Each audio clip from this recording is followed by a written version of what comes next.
You know, I'm pumped because if Aurora drop this one, it's going to be a great day to farm engagement from the Turkish fans. Oh, absolutely. This is a win-win situation. Yeah, I heard Chad has some champagne on ice in case that happens. Yeah, he got lit up on social media, didn't he? Anyway, guys, I'll let you do your thing. The game is live. Take it away. Cheers, brother. Thank you very much. Aurora Astralis with a stand-in. So, well, I mean, Aurora gets to start on the CT side. So, I mean, Rugga kind of gets to be hidden behind the rest of the players for this. The CT side is where we can really see how much of a liability he's going to be. Here, I mean, I don't know how much Rugga's been playing and keeping up with things. It's going to be... Not enough. We've seen coaches stand in before and do serviceable jobs, but like I just Yanko don't know... in Sydney. Yeah, like Yanko and Sydney, exactly.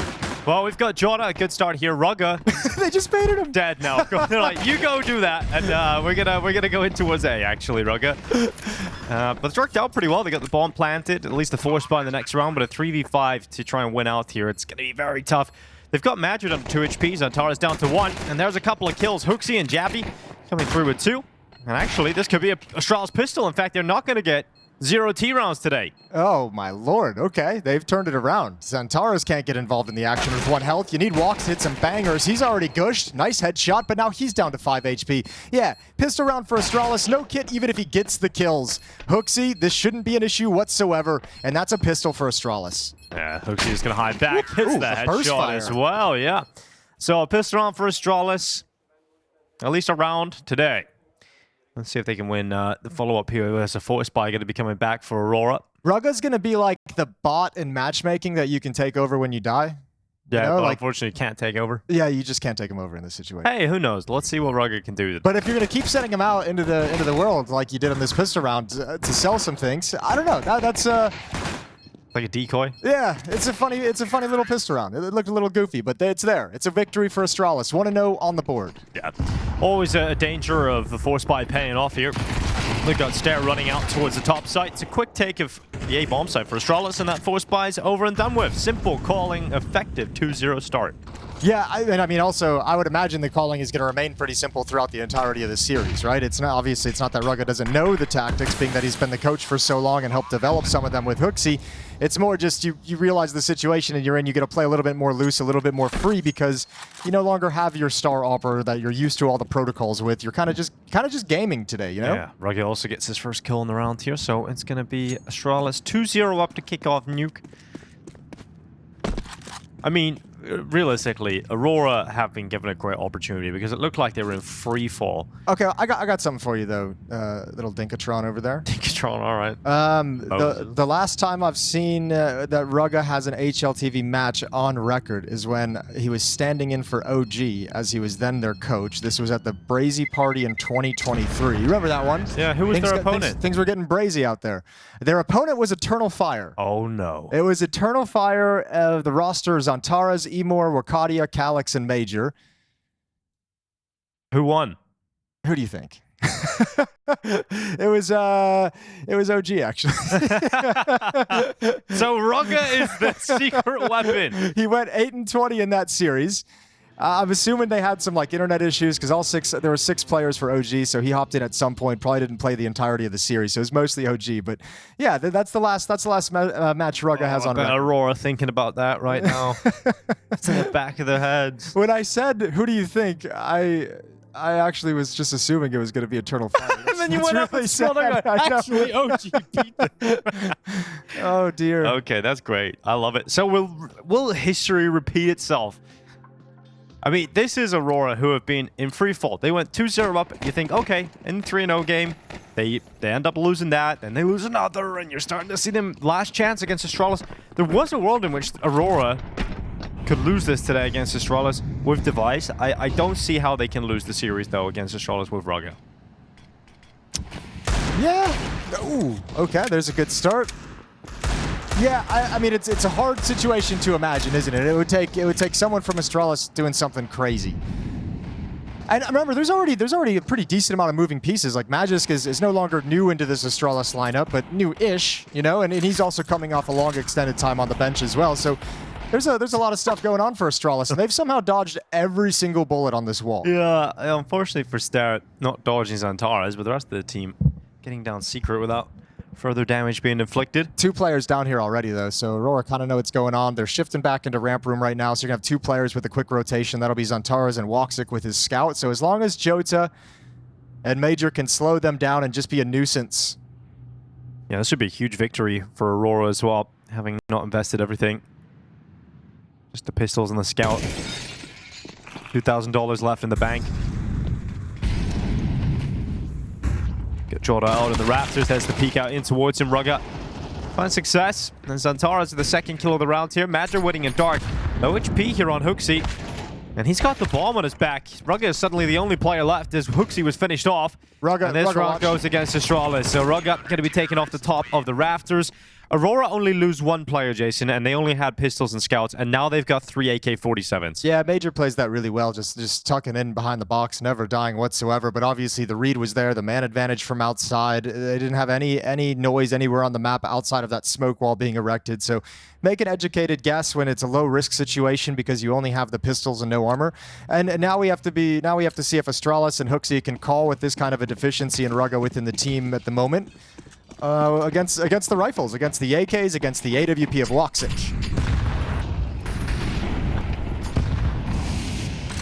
Running in towards Jota. Looking to keep his AK out. He'll drop down into the ramp, and they flood over the top. It's going to be Stat running over him. And an advantage picked up for Astralis with some speed. You can see Aurora racing down on the rotation. It's going to be woxic, at least getting 1 here. Oh, flicks back to the double doors, and the bomb is down, and he goes again. woxic shredding Astralis' dreams in this round. Yabby will reawaken them. But it's a 2v2. Yabby and HooXi up against woxic and Major. Ooh, a tough round, though, for Aurora with Major, which kind of tucking himself in behind the box. He's really parked here. He's going to have to move eventually for information when he feels the silence, but he's really dedicated to that lower bomb site. So it's woxic with the AWP, that unwieldy weapon who kind of is in charge of moving around the map and getting information, but they're in the wrong place at the wrong time. To the upper bomb site we go. Major, here's the ladder. Can't go up the vents any longer, so the upper bomb site is going to have to be retaken. I don't know even if they want to mess with it. We're coming up, giving it a bit of a look, but by the time they get up to a position where they can even think about a retake, the time is going to be low. There's 2 kits. A lot of utility. And low HP on HooXi. It's just how do you get up this ladder? You just go up the ladder and shoot HooXi. Oh, they actually do get shot off on him. He's down to 11 HP, but the grenade goes up, finishes him off, and Yabby's actually on the lurk. Look at this. He's gone on the big old flank. Oh, this is sick. Oh my god, he's here at hell. They get on the defuse. Oh, he has to go loud up the ladder. The defuse stuck inside of the smoke, and he's got it. No, the defuse picked up, and that's going to be Aurora 2-2, all tied up with the defuse held. Oh, Yabby's so close, but just runs out of time. Such a cool play from Yabby to make that long flank. And even though HooXi goes down, he's in a great position.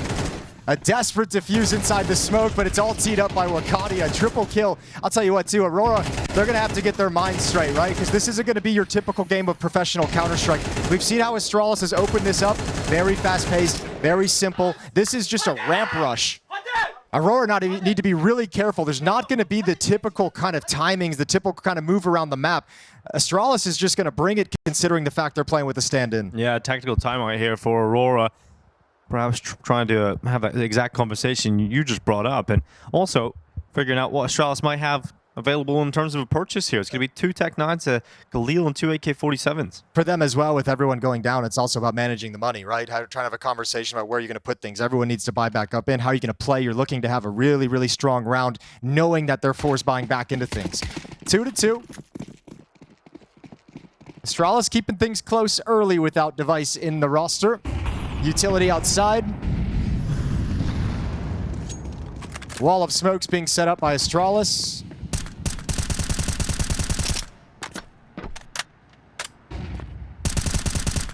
They'll start testing outside. Extended battle goes the way of Stare, who's brought low to 6. Yeah, but that smoke was still disrupted, and so woxic is able to spot Rugga trying to cross. So the trade is in immediately. woxic going to take out position and block out that ramp room. Yabby's just going to swing right into him, perhaps anticipating no AWP to be there. I mean, maybe hadn't come back to the angle. Yabby takes a risk. It doesn't pay off. And now Astralis in a very tough spot. A 3v4 with Stair barely alive. Yeah, and I think taken downstairs. Yeah, this is done. I think the idea is kind of to have Stair with that 6 HP, take a bunch of risks, and try and find a duel. He's finally got one, but Wakati at the off angle takes down Magisk. Gets all on Stair with the bomb in 50 seconds, but no HP for this extended 1v3. Yeah. Oh, I thought he was about to get spotted there by Magic. Both players incredibly close, but not detecting one another. Here it comes. Yep, has spotted him now. So Stair's going to climb up the ladder. Hello. Mazur executes him. It's now 3-2. Aurora in the lead of the game, and money finally gone here for Astralis. No bomb plant. Should be a nice and easy 4th round for Aurora. Astralis maybe have at best some deagles here. I wonder what Raga's first thought was when he found out he was going to be playing today. Oh, shit. Yeah, probably something along those lines, I'd imagine. Or maybe he's a nice guy and was concerned about Device and why he wasn't able to play, Jason. Sure, that too. Or maybe he's like, I can finally test my theory of it's better for Astralis not to have Device in the off. Well, Zantaras is a good start here. HooXi's going to be taken down and really shouldn't be much of an issue for Aurora. No, not at all. Yeah, and they should be able to kind of steamroll this entire map, if I'm honest with you. Kind of a scary angle to take there is like the idea of what if they lose? Like what does that change our thoughts about Aurora? But I don't think we have to worry about that. We don't have to be concerned. It's just, you know, I like playing that kind of a game. You know, the hype. Oh yeah, yeah. You know, alternate realities. What happens here? The multiverse.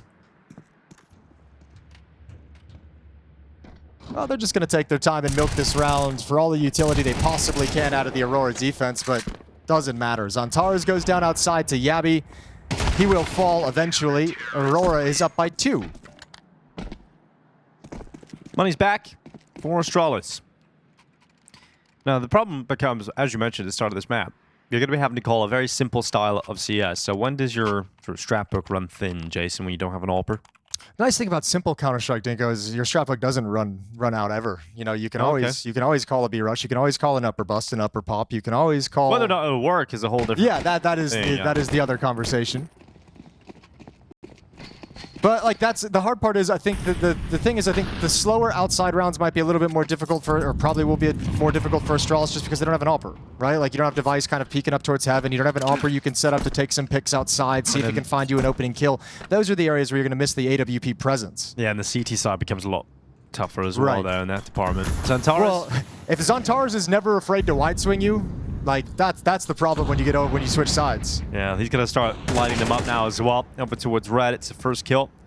Stare down, no outside presence from Astralis. They're gonna be funneled into either a ramp or upper bomb site hit here, and Aurora will be very aware of that.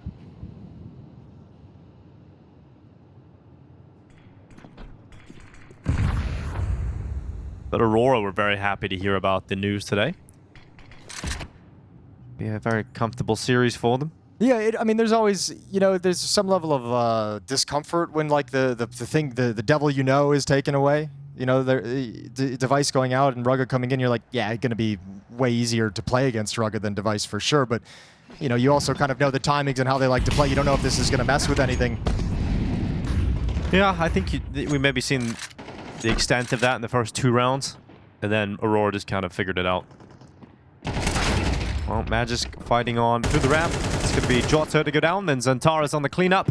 Magisk and Rugga both dead very quickly. Zantaras, I mean, that could be the really exciting thing about this game, is we just kind of get Zantaras with free reign, just running around, giving us some real highlights. I mean, if I'm Aurora, if I'm Major on like on the T side, when you switch over, I'm almost like, as soon as we find out where Rugga is, I'm just going to play buddy system with Zantaras, and all my utility goes to setting him up to kill Rugga every single round. You know, like, that's so. I'm going to take my very best player who's known for his hard mechanical aim and his ability to swing and take 1v1s, and I'm just going to match him up against the opposing team's stand-in coach, who hasn't played in an official match in 3 years. Like, it feels like the easiest thing in the business, right? Did beat Zantaras. Just have a great day, Zantaras. Get that confidence back. Let's get you an HLTV rating record. Wait, hold on. The Brazy party was 3 years ago, Jason. I don't know. Was it? I forgot what year. If it was 3 years ago, I'm losing. I'm giving up. It probably was. That's insane. An AK for Yabi, pistols for the rest. some speed here for Astralis, and Yabby already up. Oh my god, he didn't have his gun out. Bucharest just easily deals with Yabby. No threat at all from Astralis being posed, and this is what I meant, Jason. I guess you're right in some way. You know, you can never run out of A rushes, but they're never going to work.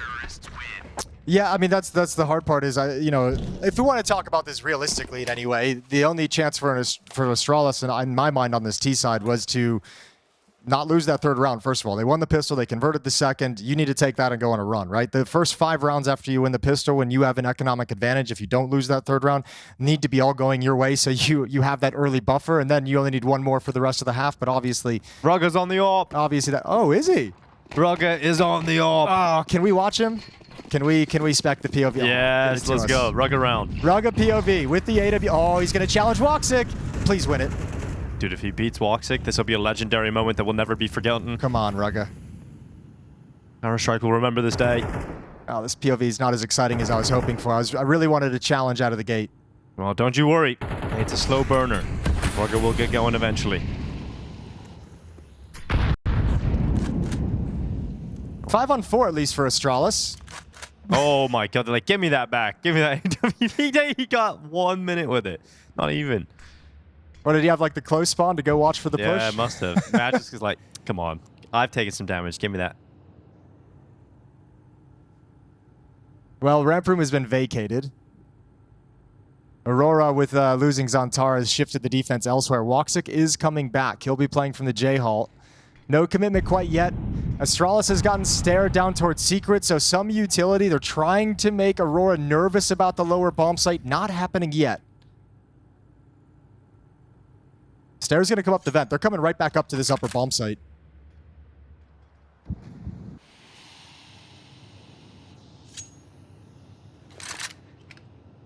Timing ruined.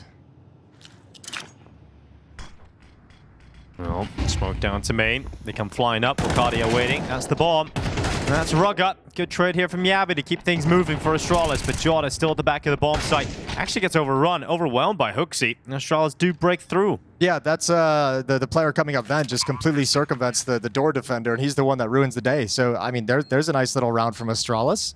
Good job from HooXi. Things slow down, opportunities denied, and they still able to win it out at the end of the day. So a third round, Yabby gets a triple kill.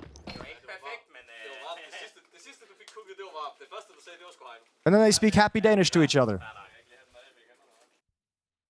Lots of smiles in the Astralis camp. That's at least fun to see. Here's the opening kill at Xantar's over towards Mini. Wakadia gets one. Here's the footsteps of the vent player. Thinks maybe the one is just a lurk, trying to protect his teammates. And when Yabby takes him down, that's really the last solid line of defense that they needed. And we're into round 10.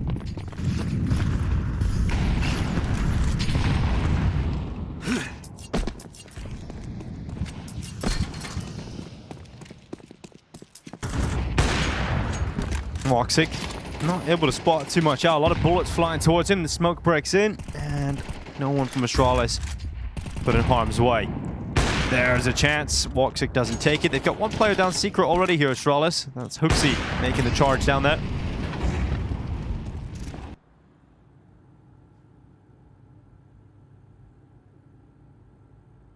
Here we go again. Rugga with the ult. Jota's at the hall across the way. Rugga just hoping for a peek into his crosshair. Now he's going to go for it. We love this. He has the idea. Jota's got the opening kill. woxic waiting for him to turn the corner.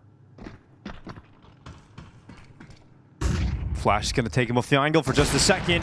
Yabby cuts down Jota. Missed shot from woxic, and Astralis into a better position here. 4v3 going down lower, and it's Rugga to shred him. Survival for Bucharest. Last-ditch effort overrun by Magisk. And Astralis are actually in this fight in the first half. Oh, that's a big save. Xantar's from behind allows Major to peek out into the bomb site, harassing the bomb carrier. That Stare stuck in the open.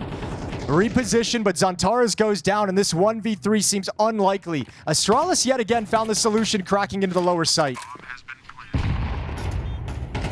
Nade is good. Takes half the health away from Stare, but it's just an impossible clutch here for Magi to win. Magi's going to peek out from the window, and a fourth round for Astralis' T side. Okay. All right. A little bit worrying now, Aurora. Might be sweating a little bit with how close this is getting, and money's also starting to disappear on this CT side. So they'll rebuy into things. Enough money for 4 M4, or excuse me, an AWP and 3 M4s, MP9 on Joda. But a couple rounds back to back now, and with those pistol round and conversion that I talked about earlier. Oh, that's the one. Yeah, Astralis is sitting in an okay place, all things considered.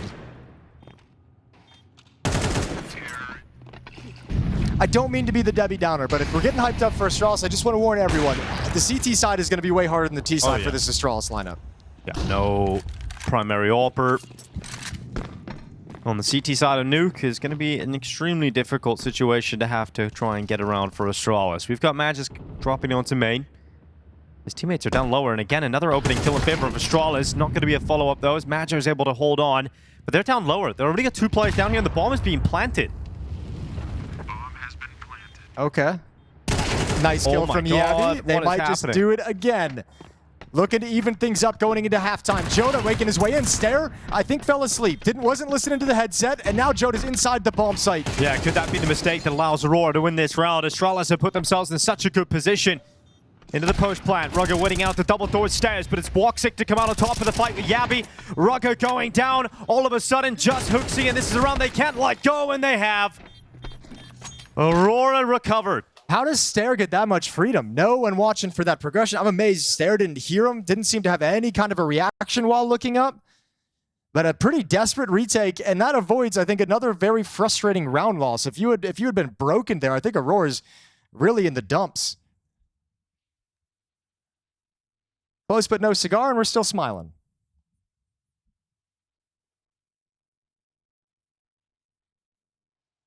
Well, another good buy, at least, here for Astralis. You got Rug on the AWP. 4 AK-47s out for Astralis. And a chance for 5 rounds on the T side of Nuke. Getting themselves in some decent positions early in these rounds. Opening kills, the last couple at least, have been favoring Astralis. Well, on the search outside. There's Yabi. Actually got 2 from that upper bomb side push. We're really trying to find these Rugga op shots. He's not giving us anything when we switch to the POV. Smoke wall is up. There it is. Oh, it's close. Not bad. Aim punch. Aim punch throws it off. We're getting that one. That was that. Well, all those early kills from Yabi have been traded out by Aurora. It's a 3v3, and here comes HooXi. Down the vent he goes again. As Antares throws an awkward smoke. So yeah, bomb to the lower site. Rugga's going to be here with the AWP to help provide protection. He's brought very low. Stare lurking over towards the door. And if Zantares can find him, a big strength that'll provide Aurora in the retake.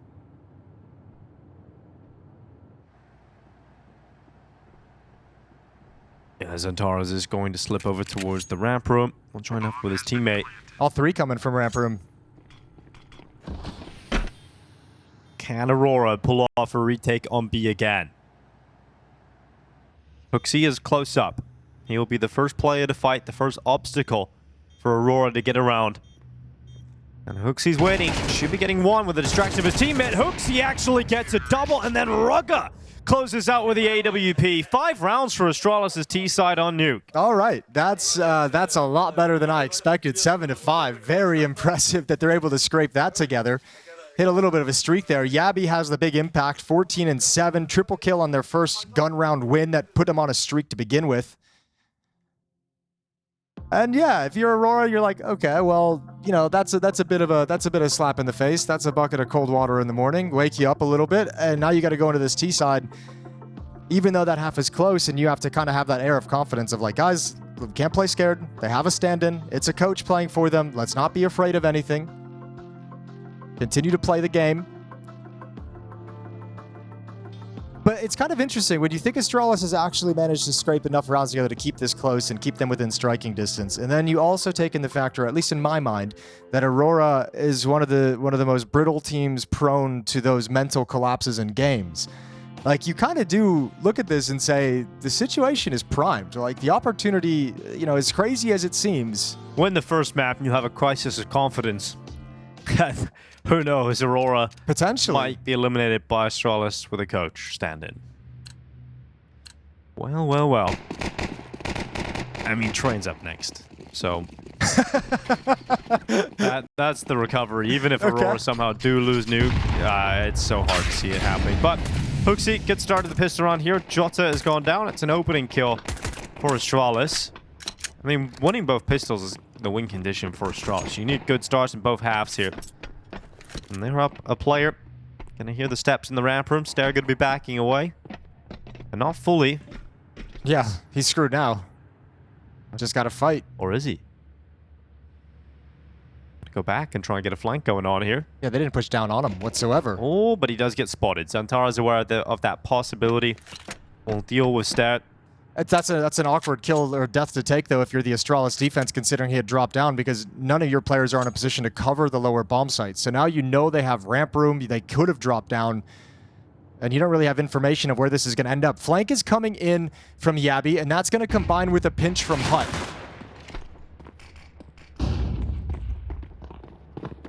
Running out of the door. It's MIBR falling by the wayside. Thanks to Rugga up in the rafters. Now HooXi's turn as well. And there we go. Nice and clean from Astralis. They lose a single player in this pistol round.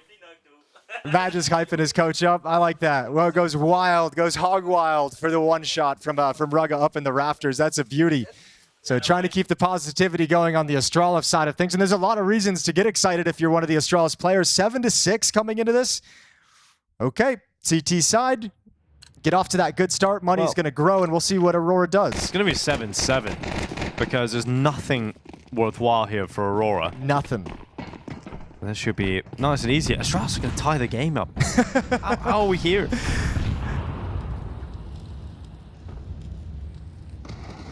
How are we here? I mean, once we get into the gun rounds, Jason, as you've been highlighting throughout this entire first map, that's where we expect things to get very difficult for Astralis. They've put him in the upper bomb site as well, which I mean, if you don't know the sequence of utility coming in, don't know like what the timing of different nades are, don't know when to look away, where the flashes pop, like you can be in some trouble. So Rugga is going to have a really important task, especially when you consider Aurora, like the famous low-buy rounds are always pops towards the upper bomb site that can catch you off guard. So we'll see how Rugga handles the upper bomb site. Honestly, I thought they might put him over in ramp room, because you can usually hide someone there in that position, because there's always the option to drop down if you feel like you've lost the advantage or lost any control of the situation.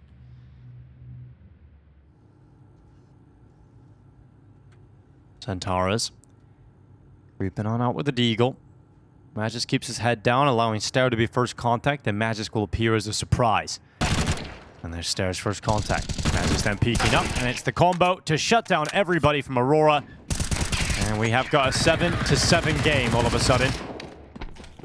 And Rugga, he's having a good time. And look, Astralis, there's no pressure whatsoever right now. They can just have a great time. They almost probably can't believe they're in this position. I know, it's like, there is like a very air of just like, who the hell cares on the Astralis side of things? Yeah. It's like, we're just in this weird situation and we're just going to play with it. A lot of pressure on the Aurora side of things, especially if Astralis take the lead, extend the lead, build upon the lead. If you're looking down 3 rounds, Astralis up towards 10 or something like that, you're going to feel that pressure a ton if you're Aurora. It is an elimination game. Loser goes home, winner to the playoffs. A lot on the lines to have a stand-in situation crop up at the last minute, but Astralis is taking it in stride.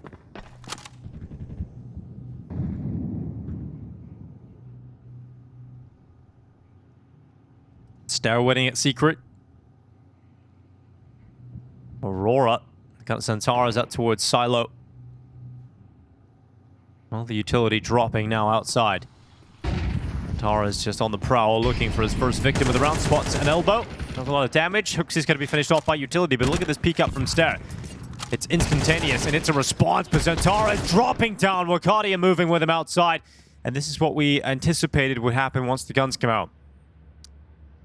Rugga is still just parked on top of Hut with the MP9, but they're going to be wrapping around him. Heaven is a possibility that he can't really control, hasn't yet really considered. Zantara's up top. And almost an impossible situation. Rugga drops down off the Hut, knows he's got to get inside it for safety, maybe push towards lobby, wants the information, finds the bullet to the head from Zantara's, and Stair stuck over in Squeak Door. He'll fall as well. Aurora, they get that lead right back.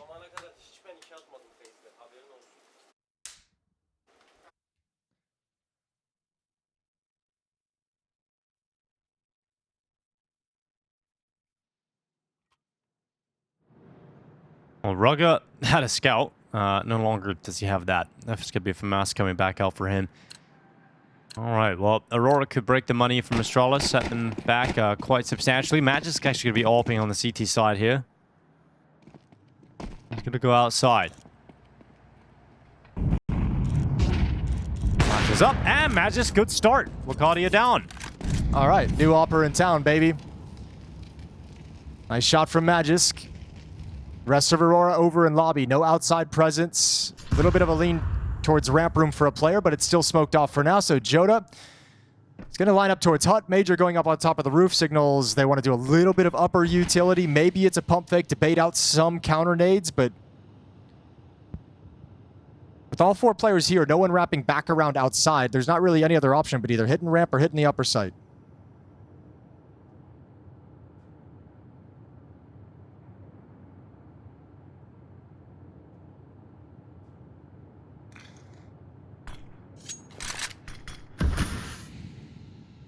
That is the final smoke for the Astralis defense. So Aurora likely going to find their timing as it starts to fade.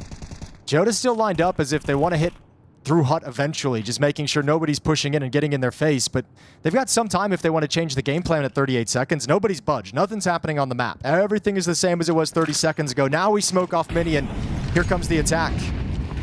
Yeah, Flash is running out, trying to burst through the doorway here. Aurora, 28 seconds left. Not a huge amount of time, and there's still a lot of presence here. Rugger getting involved. He's going to have an upgrade available. woxic finally landing a headshot here on HooXi, but it's woxic that has to recover everything. It'll be a 1v4, and look at Magisk. He's rotated down. He's not going to miss that shot. It's 2 AWP kills from Magisk, the opener and the closer. Dude, they're just having a party. And they're absolutely loving it right now on the server for Astralis. Smiles on their faces, all the pressure's off in a 2-2 game. It's like 6 Danish friends got together and decided just to have a LAN party here in Bucharest. All the fun laughs.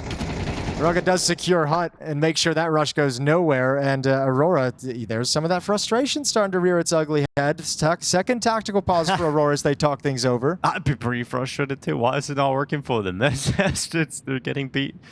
Oh, this is wild. That was a chance to drain the money of Astralis, send them down to a low buy, but Astralis now have the better purchase than Aurora. A second timeout.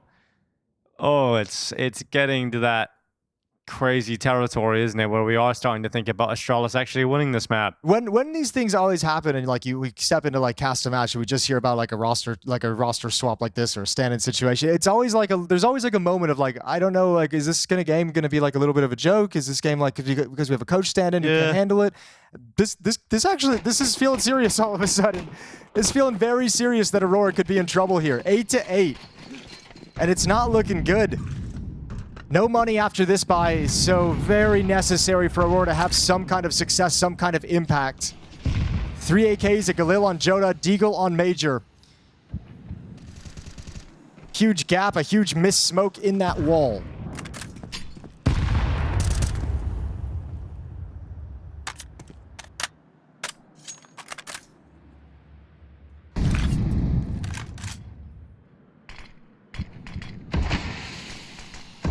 That one's perfect, though.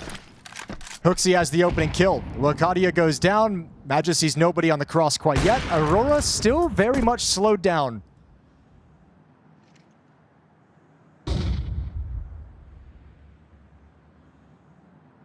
Centaurus going to be walking down with Joda, woxic, and Major. So they've got the space they need towards Secret. What can they do with it? You got Stare downstairs. You have Magisk with the AWP over in ramp room. He can be a quick reaction.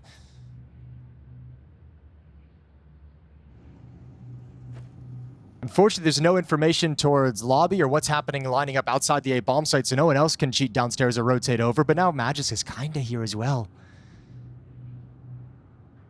Dara's just having little looks around the hallways. Now up towards the control room. They've just cleared lobby. Yet. HooXi's now rotated down, and Molotov actually hit off him, but he got a perfect time to catch Major.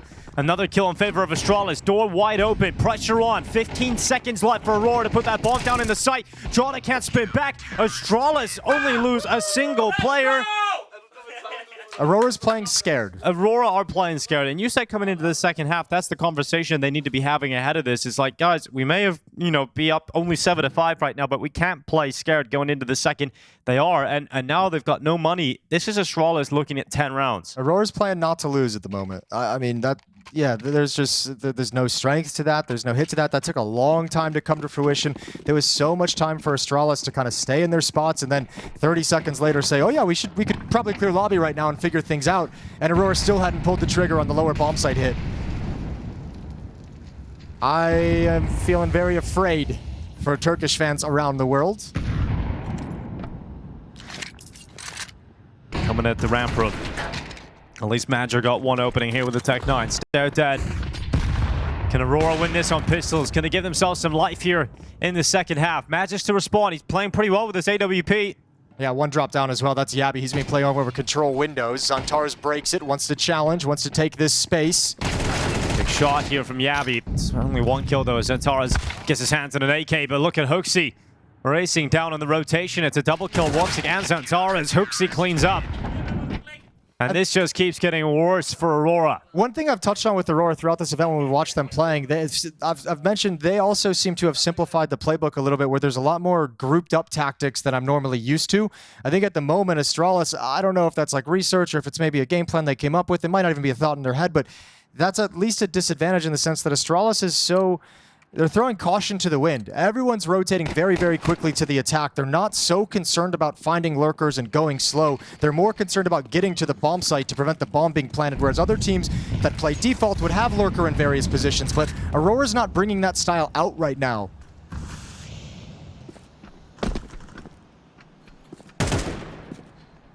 This is an Aurora that started the year so strong. That even started this season strong. They were in the second place at EWC. Started to go downhill from that. But this would be an all-time low for Aurora to lose to Astralis in a playoff qualification match. Be eliminated against Astralis playing with a last-minute coach stand-in. It's another opening kill for Astralis here. Could be moments away from going up to 11. Cardia getting spotted on top of main. He's lost a lot of his health. He at least sends some equal damage back here on HooXi. But Magisk is just looking good on the AWP. And Astralis are destroying Aurora. This was a buy round. And it goes nowhere. It goes absolutely nowhere. They get destroyed. 11 rounds to 8. Money is not good again for Aurora. It is going to be map point for Astralis. And this isn't even close. Where's the attitude from Aurora? Where's the feeling that when you watch them play that they want to win the game? Look, Astralis always just can't actually believe this is happening. They are laughing because they can't believe this is happening. Aurora's not really even getting like step 1 done in some of these rounds, right? Like you send that many people outside, but you're not even getting trade kills. You're not even like taking over secret, not even getting into garage. You're getting so wrecked. I'm gonna start running out of things to say about this, but HooXi finally gone down first. That Zantares with an opening with the MAC-10, and they're gonna pick up the pace, heading down secret. Major leading the way, taking as much room as he can.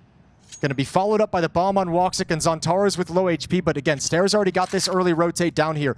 And Astralis has been very good at stopping Aurora from taking over this bomb site.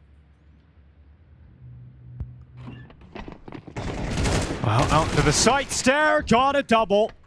And that will put Astralis back in contention here. Wakade couldn't take his opportunity on that lurk on the upper bomb site. Magisk has been looking good on the AWP.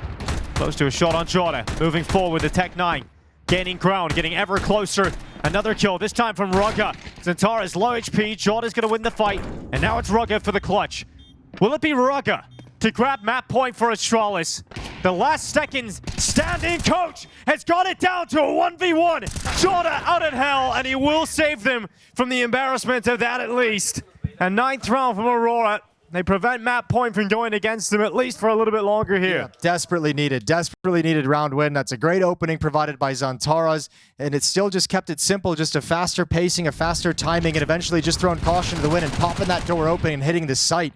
Stair gets 2, lovely job, and this time, because of the opening kill from Zantares, there's not that extra player to actually fight down at the lower bomb site with Stair. No one arrives in time to help out and alleviate some of that pressure. So Aurora get up to 9. Second round they've won in this half. That was their lifeline. You know, if you lose that, it's all over. HooXi straight away Doesn't care. You lose a round, right back to it. Opening kill on Xantares. Literally the same exact play from HooXi as he did in the previous round that got him killed. I don't know if Xantares just didn't expect it. But lovely shot. HooXi wanted that one back against the MAC-10. Smoke wall fading, and they don't have any more smokes. So you're just going to have to let woxic take his time outside with the AWP and see what cover he can create for you.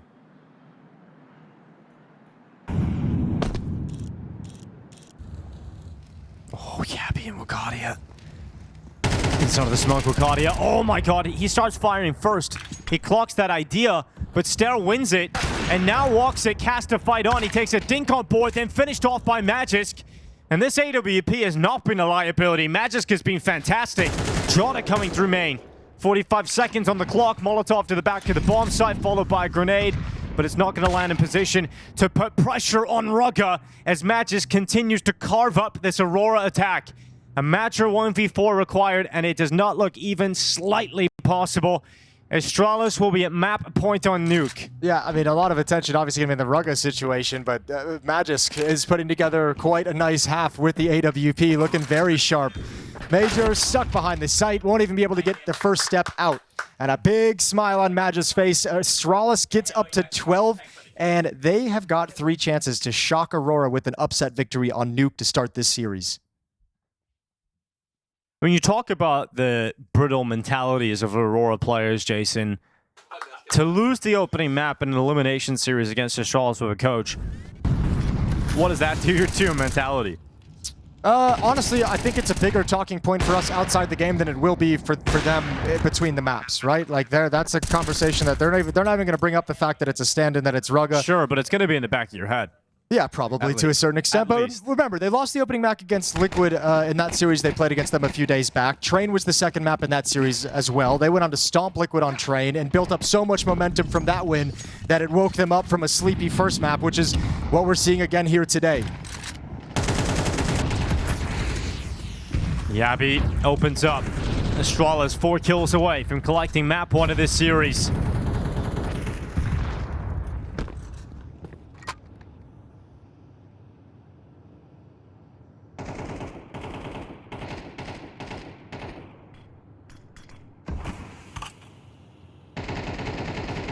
Aurora hit pause with a player down.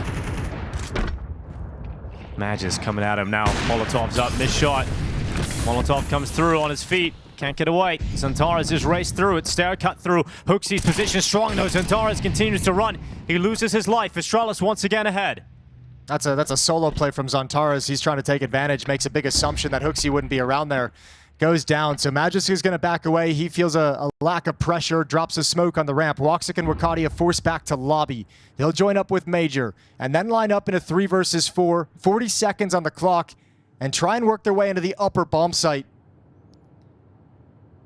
There are 2 Molotovs for Rugga's position. Yeah, he's actually just going to fight. Peeks out into the open, loses the duel against woxic.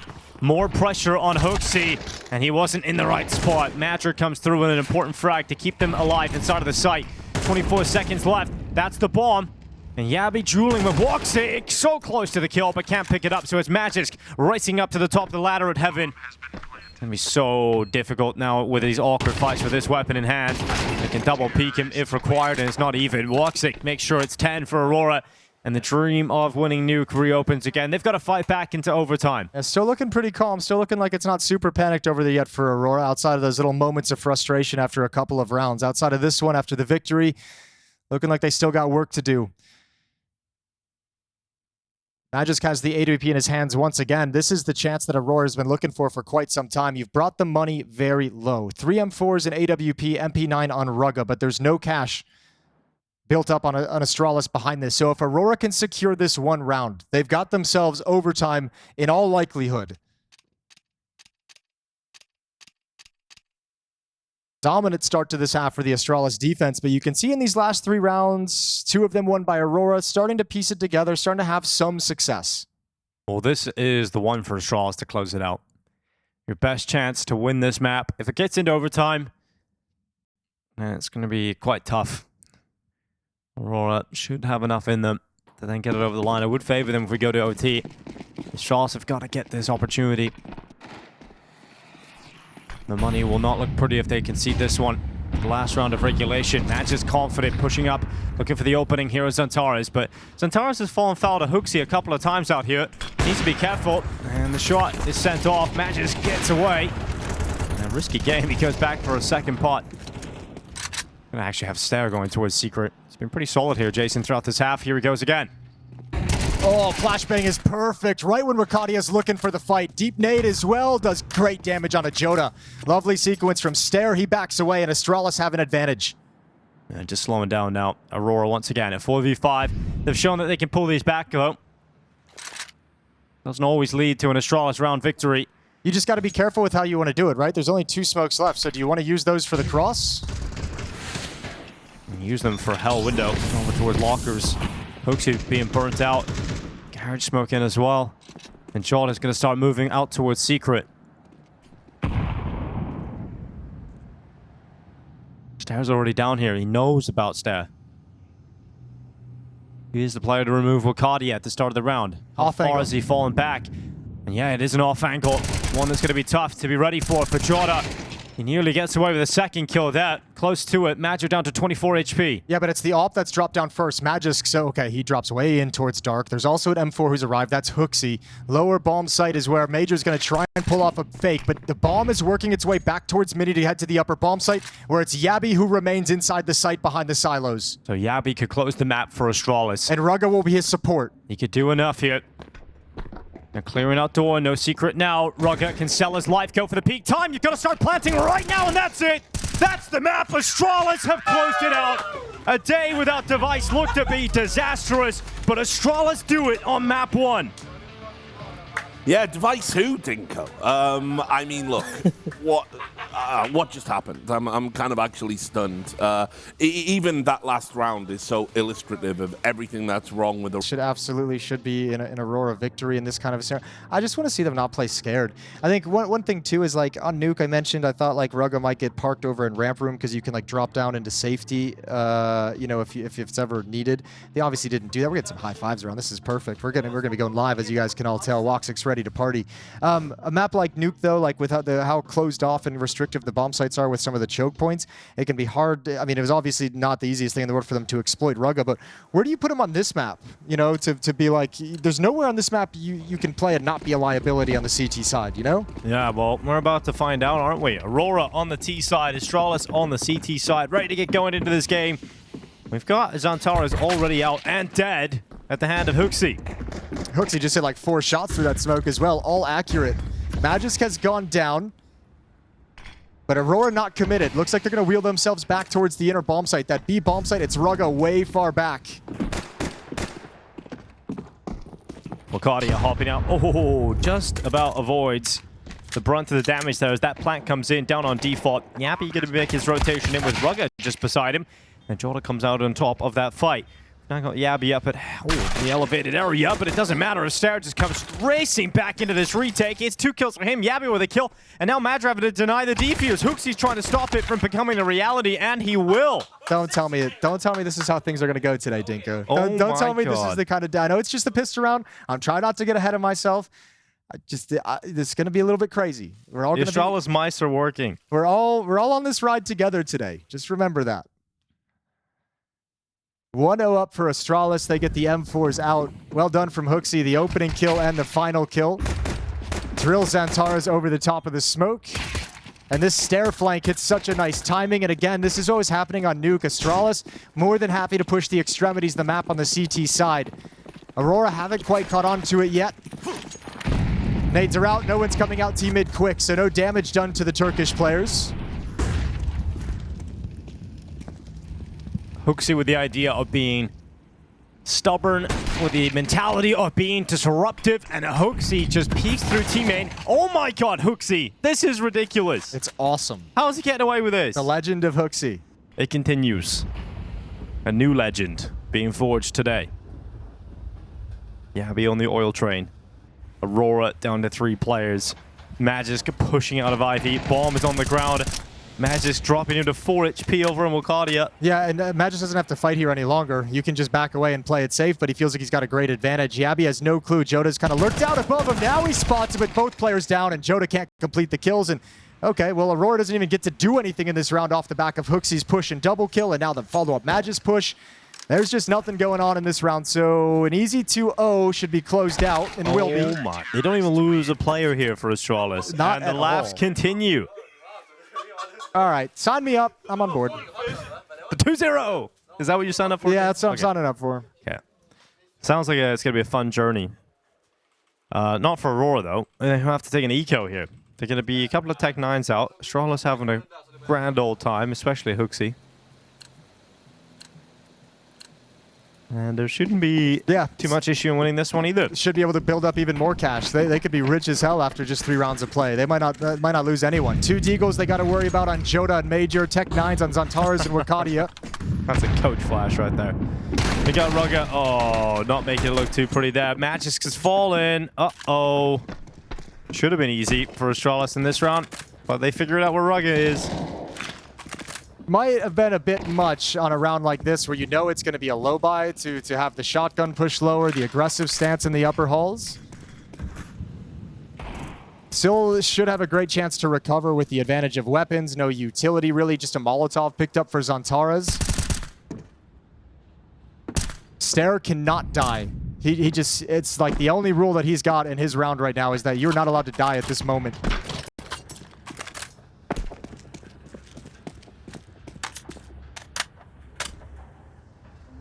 Well, he doesn't plan on doing so.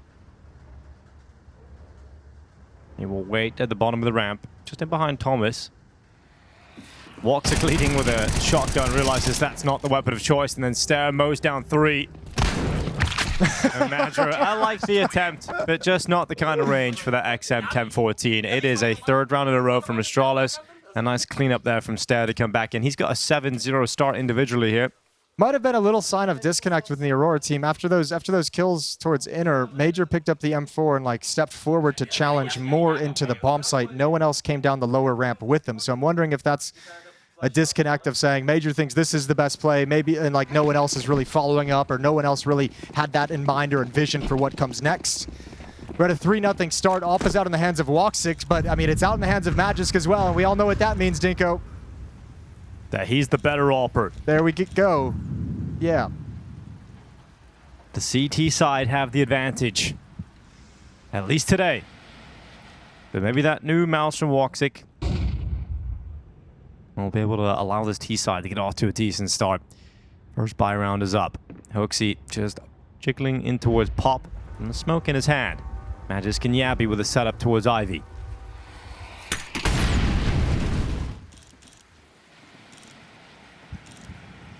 Oh, Yabby, do you want to go all the way? He does, and woxic actually gets tagged. Plug the gold mouse in right now. Hits that if it's gold, that's for sure. 59 seconds left. Grenade actually blasted towards woxic. Was close enough, but does no damage. Risky positioning. Smoke is about to fade. Joda's on the other side. Let's Both see. players make their move. Instantaneous headshot from Joda. 2 players inside, though, which makes that outside defense very, very weak, and the attack from Aurora is coming in right now through team main. Yeah, you can see them starting to move here. Astralis starting to move up the ramp. Can Joda get another? He should be able to win the fight against Rugga. He won't. Rugga actually comes out on top with a duel, upgrades into the AK-47. 30 seconds left. Aurora know they've lost the brown holes. It might just funnel them into the finish quite quickly here with 25 seconds, committing out of team main into the A site. Match is committed up on E-Box. Stair and Yabby connecting shots for Astralis, racking up rounds in the defense, and it is woxic left alone with 10 seconds on the clock, and he's killing everything until he meets his match in Magisk. I don't know what Aurora's doing right now on this T side. Not having fun. That's unreal. Astralis just have no cares in the world. I don't know what Aurora's doing. Like the passiveness sitting behind in team main when you've thrown your execute utility. I know you were counter smoke, but it's like they waited out the counter smoke in team main, and then they threw their own like lurk smoke in front of team main that they had to run through regardless. So it's like, why are we waiting this whole time? Astralis is getting a ton of extra seconds to like piece together what's coming and time to make their rotations. Well, they're bringing Magic back over here to help out Rugga. Or Yabby, rather. Yabby's going to be the B player in this round. Perhaps anticipating Aurora going down to half buy. The B bomb site can often be the target in these kind of rounds. They've got the numbers. In fact, not only do they have 2 here, they've now got Stair rotating over as well. This is going to be a very strong defense for Astralis. We're going to put a stop to the B rush. It's Yabby, Magisk chime in as well. And there's just nothing really for Aurora on this T side. Absolutely nothing. It's kind of fun to watch in some sense for me, because I know, like, I mentioned it before the game, like way long ago, before that big delay. When we saw Aurora play Liquid on this map, when they attacked that inner bomb site, they were pushing down sidewalk, getting access to the bomb train and pushing all the way through that inner yard. But Astralis is playing with the man behind that first train, the Thomas train, every single round to watch that smoke, to watch for that. So they don't have the same access to push forward as they did against Liquid. They're just kind of getting slaughtered at the start instead of having all that open runway. And for Liquid's defense, it was very clear they were inexperienced on the map. Nerds and Naf couldn't find comfort in that B bomb site. But Astralis, for whatever reason, they got it in spades right now. Yeah, Coach Faber extremely vocal in this time. I was looking down on Madger there, communicating heavily with him, drilling out some orders, and to be honest with the body language of Madger, he just sits back there, you know, it's like a sigh of disappointment. I mean, they're in the hole again. I mean, Aurora are going to have to climb their way out of a 5-0 deficit straight away here.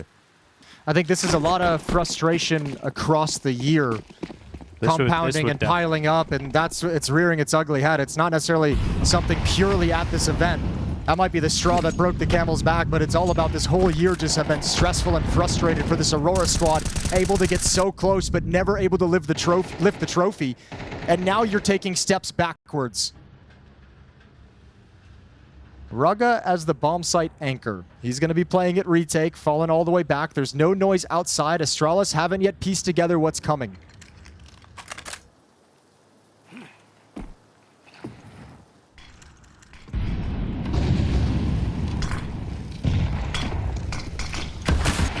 Aurora going to be heading into the B bomb site, full execution, but look at the rotation.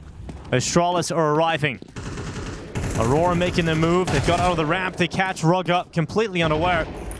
That's a clean entry, followed up by Madger. That should be the round. I just outlined that exact scenario, that exact situation. This time, it's just Rugga playing passively far back for the retake. No one's watching that flood out the lower ramp. And look how much more impactful and aggressive it is when you get that real estate to work with. So if you're Astralis, that has to be a conversation. Can't defend the inner bomb site if we're not having someone stopping that push up the sidewalk. 5-1, Aurora finally on the board. Yeah, there's still a really good buy available for Astralis, obviously. They got so much money built up over these first few rounds, but that's got to feel like some relief, at least for Aurora, to have something work so well. Cardia moving up, catching Rugga. Madger winning his duel against Stair, and Yabby toppling to Wakadia's hand. Yeah, just a... It's got to be the turning point. Okay, that's actually the loudest and the most cheering I've seen Aurora do all week. Yeah, got to find some energy in a round victory at this point. Aurora have got to immediately hit the ground running. Can they string a couple together? Magisk going aggressive with the AWP. Flashes up. Reveals the op shot.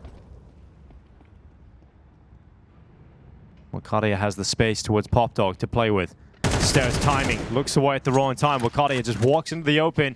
Grabs the opening kill here for Aurora. Yeah, that was very lackadaisical from Stair. You know, the smoke had cleared. Maybe he thought the timing was a little bit different and just had it mistimed. It's Rugga again, anchoring the inner bomb site all on his lonesome. And I think we're just going to see Aurora like hit this note all half long. If they get an opening pick, go back to that inner bomb site where it's generally a sole defender, which means Astralis, if you're thinking in that way, Astralis realizes they have to execute information gathering. So the push towards Ivy, a push in towards A main, they know it's coming now, but only the 2 defenders here. It's going to be Rugga with at least one on the defense. Magisk also stepping up with a shot on his AWP. It's a 3v3, and you've got a flank from Yabby coming out through the brown holes. He's still a long way off here, though.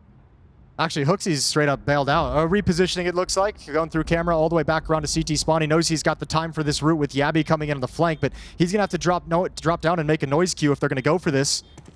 Yeah, you got to do it quick, and there he goes. Madger now on his toes. And he's forced in the open. Magisk is going to take that kill. woxic down on default. Needs to nail this shot, and he will. He'll pick it up. Zantara is also assisting, and they know exactly where he is. Magisk looking for him, and he can't actually pull it off. So Zantara's an important multi-kill, and there had to have been a conversation in that timeout about bringing more energy to every moment here for Aurora. Yeah, I imagine rather stern words during that timeout about everyone needing to start getting their energy pushed into the game to get everyone else waking up on this team. They looked done and lifeless on Nuke. For the first 5 rounds of this map, they looked dead and lifeless as well. So it's good to see them perking back up after a couple of good wins, and now they've got Astralis' defense on the breaking point.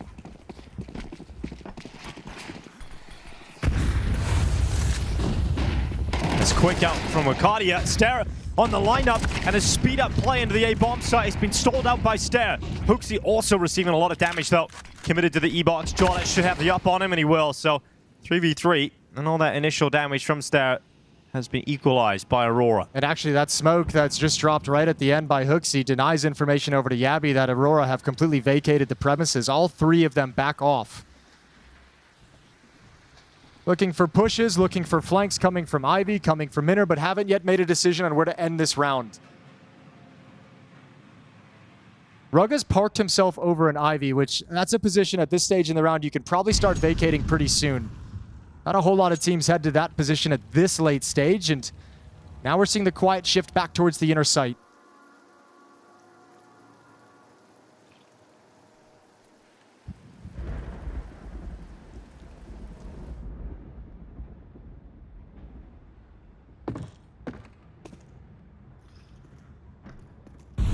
Oh, Yabby's going to hear all the steps. It's actually going to be mollied, so he can't actually push up. The sign that Aurora is still aware of his possible position. Yabby has shown no signs of life. He'll wait on his teammates rotating in, but as they do so, Ruck is dead, but they're not checking towards Yabby. He still has the play available. The round win in the palm of his hand, and he can't snap back to woxic. Who reacts very quickly, and Aurora immediately back in the game. woxic picked the right mouse after all. He did. That's a nice quick reaction and quick accurate flick up onto Yabby, who had a chance to make that a very, very uncomfortable round. But 3 in a row for Aurora. After such a good advantage provided by Stare, a 5-on-3 event essentially clawed right back in by Aurora. And again, continuing to progress through this inner train yard, not letting the CTs be comfortable in the retakes. 5-3. Yeah, finally the money gone for Astralis. 4th round should be no problem here for Aurora.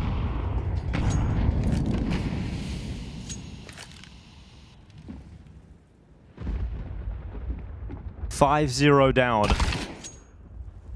And rapidly coming back into the game now, Aurora. That timeout. Certainly the turning point. Timing on the flash peek. Information for Major. It's going to call out 3 players in Ivy, 1 to activate the 2 who we saw. And Zantars starts getting friendly to the idea of a peek.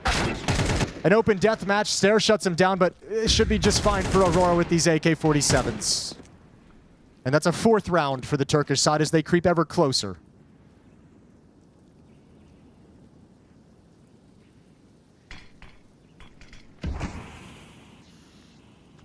I'll hold the phone now that they've slowed things down. Bomb hasn't had any hustle to it, so Yabby's recovered AK-47 is going to be in a position to do something a little bit crazy. Bomb has been planted.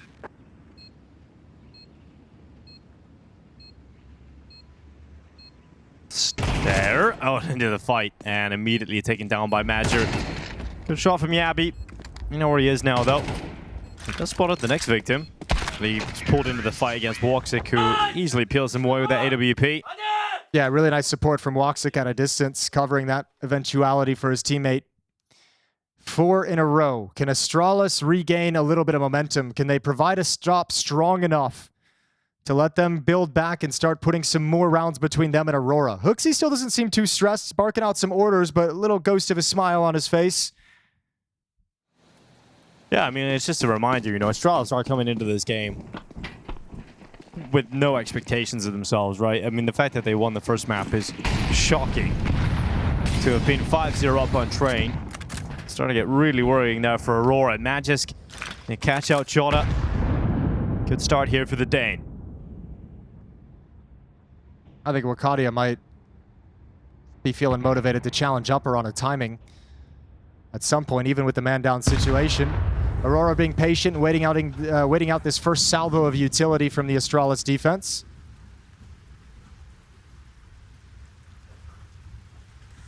And Astralis at the moment executing a push in the mid-round. 2 pushing through Pop. They're going to try and clear out box halls in tandem with Yabby. Oh, Cardia. Oh, he does well to at least get 1 kill there. Looked like he was going to get nothing, but it shouldn't really be an Aurora round from this point. MIBR and woxic in a 2v4. We take a big slip up from Astralis and also some stellar play from Aurora to even get into a competitive position. But woxic's still alive, and he's starting to hit shots over the last few rounds. His first target is Rugga, and he does hit the shot. Oh, a Magus jumping in the bomb site. And woxic is the man to start this off for Aurora. All right, he's gaming. I'm happy to take that kind of a break if woxic is going to deliver this kind of a performance leading into the match. Waiting for the follow-up, 25 seconds, he's got it. Rugga offers it over. Now a 2-on-2, and the bomb's at the B bomb site, other side of the map. woxic has gotten 2 kills and pulled all the attention in this direction so MIBR could slide in for a free plant.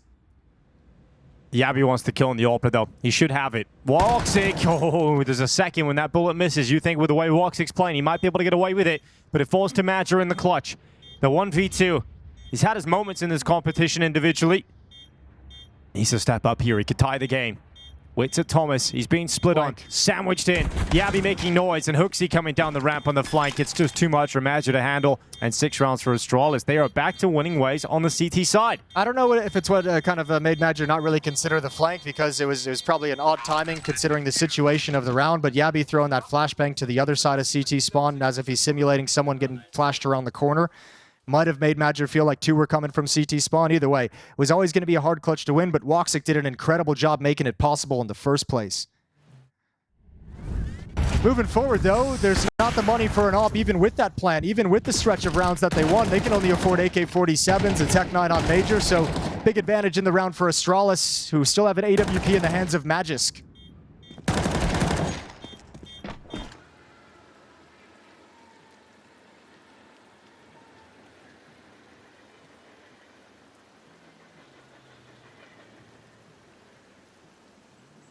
Another timeout. The first one got them back into the game, but as soon as they lose a round, straight away back to the timeout again, because they don't have everything they could want. And most importantly, they don't have that AWP that we were just talking about has been so effective that got them back into a competitive position in that previous round even. It wasn't enough. And now Astralis, it's another strong performance on the CT side from Yabby. Stares up there with him at 13 kills, 6 deaths. This is definitely scary territory still for Aurora. The fact that Astralis have still shown, despite losing 4 rounds in a row, that they can come back and get into the CT side, and they are going to compete for the rest of this half. It's some speed for HooXi. He was getting away with those plays earlier on, but not this time. Stairs still here. Oh, the turn around. Wakandia, nice timing, and outer bomb yard exposed. Magisk might be able to start bringing it back into the realm of possibility. 3 on 4. You have a late Ivy play coming in from woxic. You do need Rugga to get something here, though. Yep. And that's the tough part. Jota creeps up on Magisk. Surprise! And dead. That's the site overwhelmed. Yabby rotating in from connector. Rugga starting to move forward. A 2v4. Unlikely. Rugga will get this 1 kill. Puts it all on Yabby. And Wakadi is ready for that jump up in con. So a timeout into another round victory here for Aurora. Coach Faber giving out the high fives. Yeah, he's got to be really pleased, and credit to him for calling these timeouts that have netted to all 5 round wins that Aurora have in this half as well. Got him started on the streak, this one right here, and he's got to be feeling really good that through this stretch his team has started to come alive. I tell you from experience, it is the worst feeling in the world as a coach where a team is just shut down in terms of comms, in terms of energy, in terms of like confidence in each other in a map, in a game of Counter-Strike, in a series. I just feel sometimes like there's nothing you can do to get him back going. So he's very happy that Aurora have come alive. Well, it's a good start here for HooXi. He was the player to charge it towards teammate last round and die immediately, but he's got the opening kill this time. He's gonna offer it up likely, but then wins the fight against Santaris on a 5-7, and he's got Santaris' AK. Are Astralis going to have a 7-5 lead on train on the second map? They're a map up. They've had Nuke already. It's looking likely. It's looking very, very possible. There Rugga. goes Major. What a shot from Rugga on the scout. woxic's going to follow it up. Joda making presence over towards Team Main. woxic's been fragging out towards Ivy, but now he's the only player left. He's going to turn identical kill on towards Magisk. Rugga, same position. woxic goes out for it, couldn't land it. And then Rugga is the man to close out the half. A double kill as Astralis are leading the way 7-5. I almost can't believe it. Aurora burned 2 of their 3 timeouts to get 5 rounds on this T side. It is still enough if you get a good start in this second half, but it's the way that Astralis are fighting on Train that I didn't expect. Well, they got a big benefit in the start from that really slow start from Aurora, who didn't feel like they got into the server until about 5 rounds in. So scraping together a couple right at the close to keep that advantage. Yeah, this is a lot better than I expected out of Astralis, but I still, especially on this map, would put most of it on Aurora in the opening stages, just coming into this just like they did on Nuke, which was really flat and almost non-existent. Now, they did get themselves some life. They did give themselves some hope as that half went on. And we switched sides, and Major's going to have a big job to do helping his team stay in this. At the moment, it's almost like the team's helping him stay in this. It's woxic giving a supportive high five and some supportive words to a Major who looks positively forlorn. I mean, it's not what you want to see from your in-game leader, is it? At least the T side's over and done with, but we're getting into the second half now. This is where the woxic AWP in the T side is giving me some hope. With the shots that he was hitting, if he gets that on the CT side, I think that's where he can really start to deliver some impact. But I really want to see Zantara start showing up, man. He's 3-10 at the moment. He was losing duels to HooXi on a pistol in the last round. Come on, we got to see Zantara turn this around in a game like this. He'll get his chances. Wakadia and Major to defend against the B-Rush. Zantaras is here as well with his first opportunity. Nade is down. Gush onto Zantaras on both con players and taken out. Yabby and HooXi open up this B-bomb site. It's these dualies on Wakadia doing so much work to keep this round alive. And Rugga, the last one left in the bomb site, has got to wait for Stair to arrive on the flank. Yeah, the flank. Can Rugga stay alive long enough? He's doing a good job, and then Jonah realizes that, stops the flank, and it will be a pistol here for Aurora. Did not look like it got off to the best of starts. It was an important turnaround and an essential pistol round victory. Yeah, that's a very deadly round that almost goes in the way of Astralis. And then we start having the conversation. Okay, Astralis, you can upset this 2-0. You got both pistols on this map. Could have been something special. Good job from Wakadia. I mean, he holds down the fort until the rest of his team arrives to bail him out of this situation. He does such a good job just being a nuisance and never letting Astralis get control of the bomb train.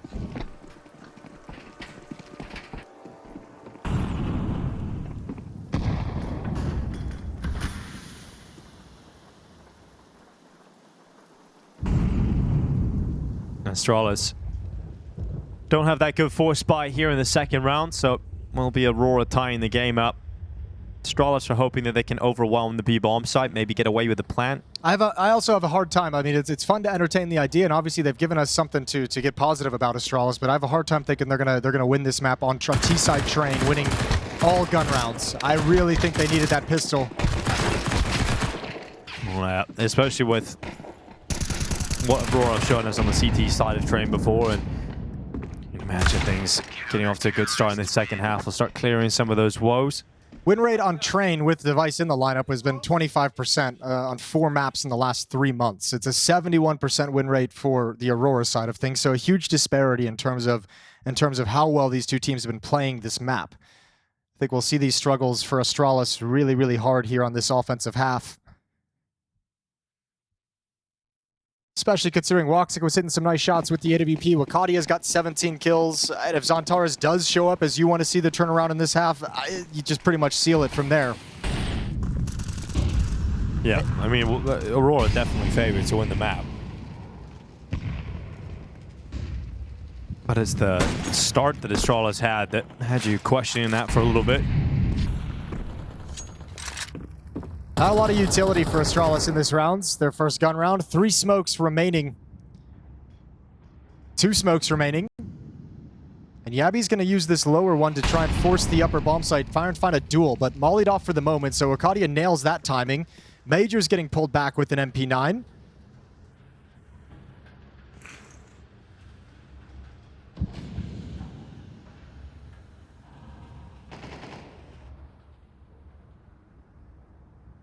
There's Zantaras, an opening kill on Stair. Zantaras Tara's just on the ladder, jiggling, looking to get some information on Rugger's peak, which hasn't come yet. Yabi making some space out towards the site at B. He's making them rotate. Is going to flank though. That's... And that's going to be a kill that cleans up and gathers all the info you could ever need. So now Aurora can come back over towards the A-bomb site. Astralis are going to have to deal with a mountain of CT players. All right, HooXi spots one over at E-Box. That's some aggression. Magus can't find the kill out of Ivy. Zantara swings into the fight, goes down. Rugga still alive, but not for long. In an 8th round, teed up for Aurora as they take the lead here on Train.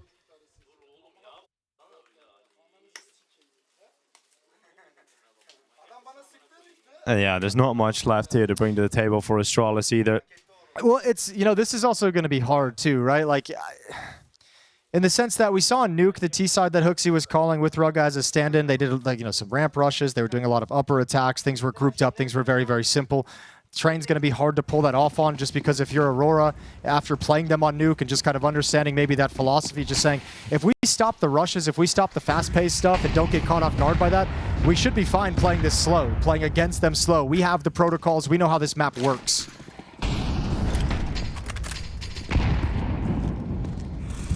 Rugga racing through the back line. Zantara is going to turn. Doesn't let Rugga move forward. Doesn't let Rugga cause any problems, but HooXi certainly will. Tech9 into an upgrade. HooXi on the M4 now as well. He has had his moments throughout this map, hasn't he? Let's see if he's got any more in him. Zantara will deny that. Stairs Deagle strikes true, and with Yabi on 12 HP, shouldn't be too much of a problem here unless he catches the absolute perfect scenario. It's already a great round. 3 kills so far. You might get a 4th on Major, who's low HP. Yabi's going to come peek into him. Clearing his corners. No, wants to go get the bomb. Yeah, gonna run back, pick that bomb up. He's got an AK now, though. Like, this could get weird. Yep, quick headshots, and Yabi's got it, but they're gonna start moving forward, closing that gap while he's out of commission on the bomb plant. Now they can split him, run him from 2 sides. Low HP player making noise. Wakati comes in with a high HP and closes him up, no problem. All right. Catching a little bit of wind in their sails, Aurora. Looking really, really sharp, looking good, but that's a nice save round for Astralis. They're going to get tons of money. 3 kills, a bomb plant. You've chipped away at the Aurora defense, although they still got cash in the bank. Now you're going to have to contend with the AWP on woxic as well. So things are going to get more difficult, but the best buy they've had yet in this half, and the best chance to showcase what they can bring to the table on T-side Train.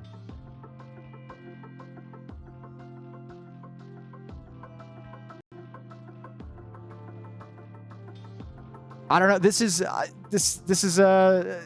Astralis half, I think, is gonna obviously great seeing HooXi have some kills. I don't know who you're gonna look to on this T side to be kind of the man. I guess you'd want it to be Stair, who's doing a lot of early round kind of entering and aggressive playmaking. But outside of that, Yabi as well, maybe on some flanks, but we've seen him kind of trying to lurk in upper previously. This is just going to be tough for Astralis to play like the default role-based Counter-Strike, which is why I'm almost like, you kind of have to play that grouped up, try and kind of explosively execute and hit bomb sites. Let's see what HooXi can do with his squad here. With 5 AK-47s coming out, we'll see if there will be any fight in Astralis in the second half, or if it will be smooth sailing for Aurora to close out Train. We got Stare out at Olaf. It's a good position to have early on, especially if Jota was to overcommit, but he's not. He's going to stay safe behind Brad, behind that E-box, but Yabi, HooXi making moves here for Astralis. Matra and Wakati are gone, and Astralis a 2-man advantage. That time it works perfectly. That was the fight Yabi was looking for previously, and yep, that's the round. Taking all the weapons away. woxic up hits the deck, and might be something Aurora. That might be their game plan. Their only objective, I should say, for the rest of this round is recover that. Don't make woxic spend the money to rebuy it. Well, bursting through. A gun round for Astralis. HooXi dropping Zantara's. Jota getting spotted out as well. They know where he is. Don't really have the resources to throw many more bodies at him. You just let him get away with that M4. But Astralis win around on this T side. Ooh, and they do find it at the end of the day. So everyone's going to have to rebuy. That's going to chew into the economy quite a bit. Plenty of money to sustain it. Just going to be running low after the fact.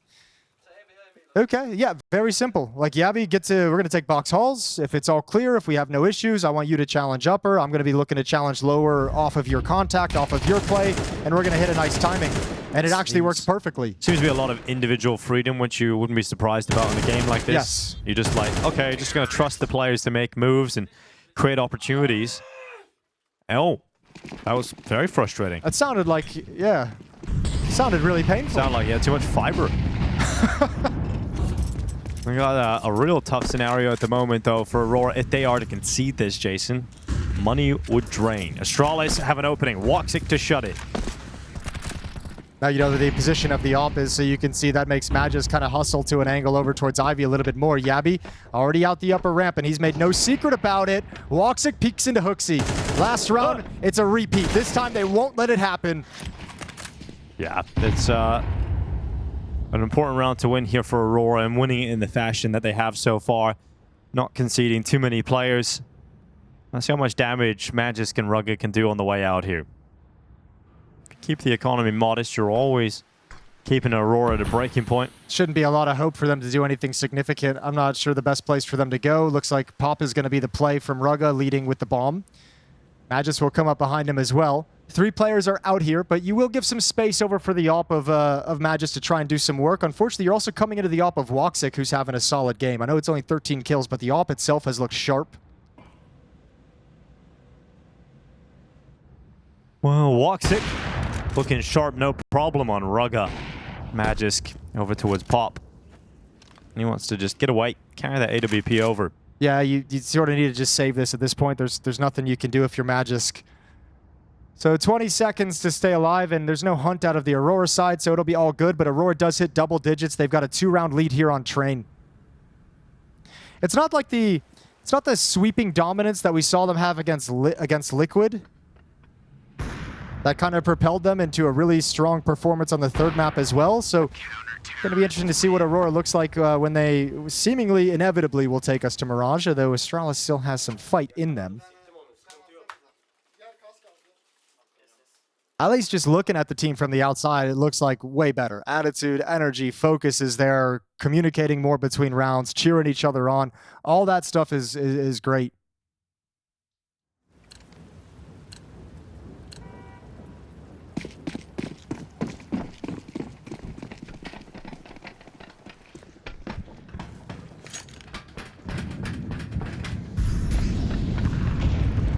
woxic running up for the Brown Halls pick to see if he can get an opening. And yep, got a chance here. Bullets coming towards him, but he needs to be careful he doesn't get overrun. He'll go up for one, but a big trade from Yabby just charging in towards him. I think woxic realized what was about to happen and thought, I might as well just get one. Couldn't get away from Yabby though. Now Stare, this fight is all important, and Zantares collects the jewel. I mean, at the moment, it feels like the Astralis game plan for this T side. Oh, nice shot from Joda. I don't think Yabby expected him to be so convinced in that kind of a swing. It feels like the game plan is kind of like Yabby and HooXi are going to try and work the inner bomb site. Stare's going to be playing around those T-mid smokes and kind of lurking it. And basically, their opening attempt is trying to pick into that B bomb site. And then Stare kind of has the freedom to do whatever he wants. But if none of those are successful, the eventuality feels like it's always going to be that. Zantares hitting some shots now. Yeah, just banging your head off. While the AWP continues to be available for woxic, the unfortunate thing is for Astralis, Aurora now have 4 AK-47s and an AWP. Look, realistically, Train's been fun while it lasted, right? Like, Astralis gave us more of a fight on this map than we expected. The first half was really fun to watch. T-side is always going to be difficult to pull off when you don't have your primary opper, even though Magisk showed himself to be extremely serviceable on the first map. It's always going to be hard with a stand-in. But they've given us enough fight, as you said, to get me excited about Mirage, because that's a map that Aurora have shown they struggle on the whole way through this competition. There is a world in which the 3rd map of Mirage could still go the way of Astralis, and Aurora have to be pretty aware of that. We've got HooXi coming out through Pop. Gonna try and fight towards Jota, loses his life. The first step in the direction of map point on Train. Stare coming in next. Tons of jiggle peeks. Oh, beautiful shot. One more on the cards. Yes, indeed. Even a team kill. Yeah, Magisk goes right through him to add another one on top, but woxic shows up. Yep, and right back into a 2v2 off the back of that team kill and woxic kill. Wakadia's flanking Pop. Yeah, Wakadia in a powerful position here. There's a lot of time for Astralis to try and piece this one together, though.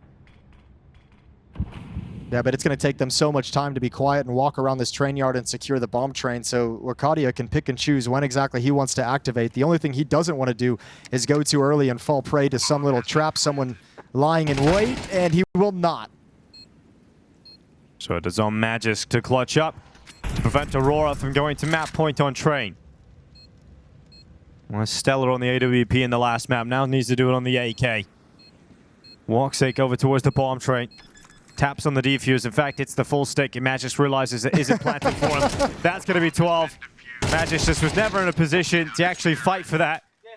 And Aurora hold the defuse down and are now up 12-8 on the map of train. Yeah, he just realizes like he's not in a great position for the fight out towards, out towards Pop, long range, lower HP, and unfortunately just has to go through a path to get himself into some comfort to try and pick one off where the bomb isn't even attainable in terms of stopping the defuse. Right, it was a 5-0 start for Astralis. They've won 3 rounds since the initial 5. Yeah.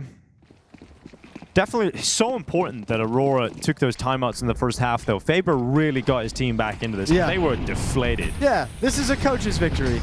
Yeah. This map right here. Yeah, it's not like you can always sit back from the outside and give plaudits like that, but you can see the effect that it had on the game. It's not always that noticeable, but obviously way more energy, way more cheering, way more vibes coming out of that first time out, and they've held on to him the whole way through. Wakadia and Zantaras and Joe to open up the round, and Magisk fighting back, but now it has ended. 13-8.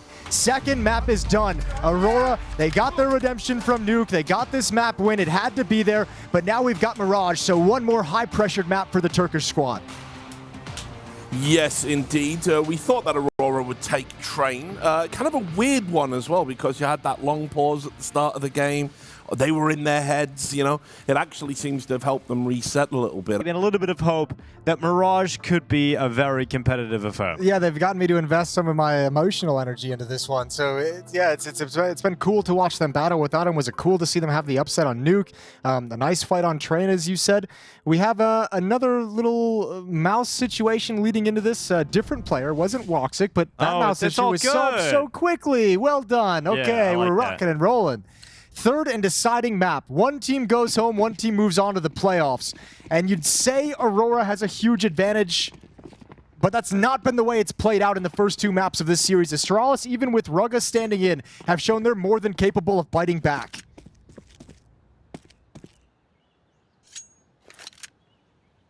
Two top mid for Astralis on the T side, 2 coming in through the underpass, gonna take some mid control. Smoke flash to activate wherever they want to go after the fact. Remains to be seen where they want to place that smoke. They're going to challenge mid dry at the start. They got to get past Wakadia, and they do. Ooh, Zantaras gonna get overwhelmed. Star's gonna come out on top of that fight. Astralis, here we go. 2-man advantage. Gonna try and finish on this A bomb site. There's still one player here in woxic out towards CT. And Rugga's just waiting for his time to come out of Palace. Yabby's gone down. Jota being sandwiched, but woxic has actually gone nuclear over on that A bomb site. He's taken 2 headshots. And woxic's still around, so HooXi's looking for a fallback plan for that bomb to go B instead. Okay, well, he's only got 5 bullets left in the Glock. Major's going to have to give this up. Backs all the way in towards the market. Plays it safe to wait for woxic's arrival to go in the retake together. 2-on-2. HooXi's very low at 2 HP.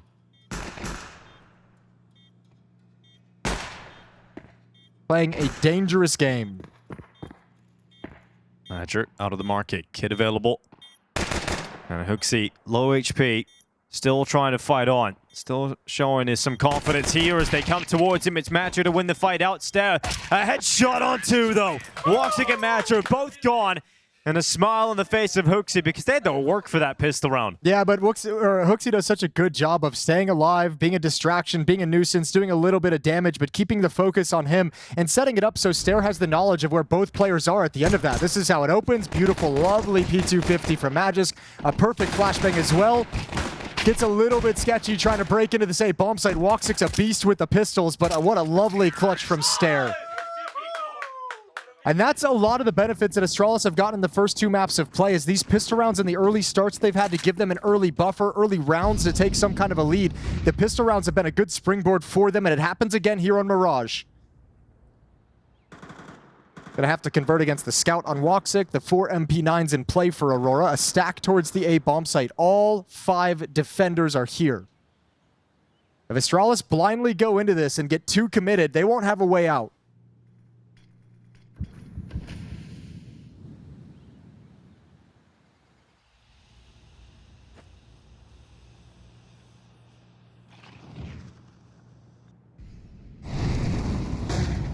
Making their way up mid. Astralis into the connector. And this is the best chance for Aurora to make this round happen. Especially with Xantares getting a first kill. They'll go out again, and Xantares taking the second, this time on Magisk. And a 3v3 with 50 seconds left. I think Astralis have realized it's a little bit too late now that they've committed into a bomb site with a stack.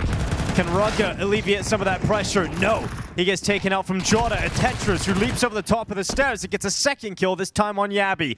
And because of the damage that HooXi has sustained throughout this round, he's got to try and bail out. It doesn't look like he's even going to be able to do that, as woxic commits to the shot in the Scout, and Aurora bounce back with a force buy. And all that benefit I just mentioned off winning those pistols goes away when you can't convert that one. Astralis just committing and taking way too much damage. Stair trying to get cute, trying to throw smoke behind him to show that, you know, they're going to go up catwalk, that the play is going to be elsewhere. They're trying to block the vision. It just sells his position. Mistimes it with the smoke fading at top con, and Xantares getting away with way too much with 2 kills.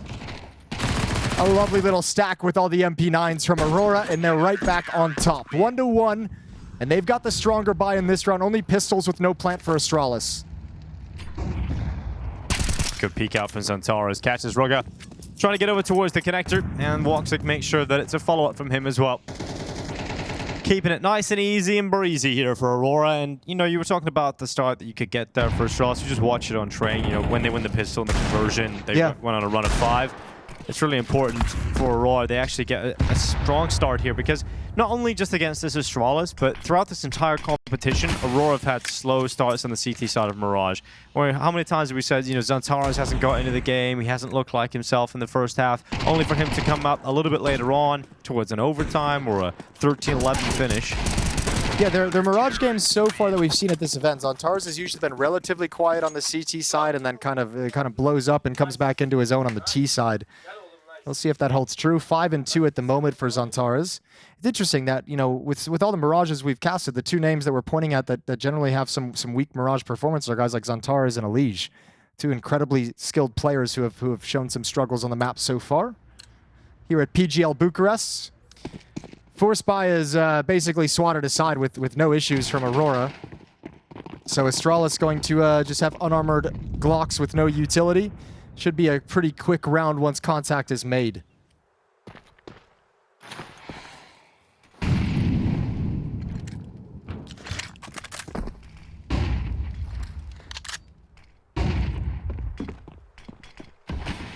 Oh, deep apartment smoke. Riccardia is going to move up into the app to take all that space. Riccardia going to be holding down as Xantares. Riccardia all light up the kill feed. It's nice and easy, very quick, and a 3-1 lead for Aurora. We'll get into the buy rounds now for Astralis. Second burst fire kill for HooXi in this game. That's true. We're keeping track of that one. If very anyone's important. keeping track of that at home, just set 2. Yep, they've got the whiteboard out. HooXi burst fire kills. That's the second tally. Not too shabby, is it? Might be the record for the event. Well, guns are out for Astralis now. AK-47s. On train, it was a lot of Yabi and HooXi kind of being the guys to initiate things towards that inner bomb site. Stair was also pretty active on the opening attempts in T-main. See how that works here on Mirage. HooXi obviously has the freedom on a map like this, similar to Nuke, that you can call some executes out of the bomb site just to make things easier for you. But for now, going through the motions of that mid-control. Rugger going to be the Palace player, just watching for pushes, watching for any tricky, aggressive play coming out of the defense.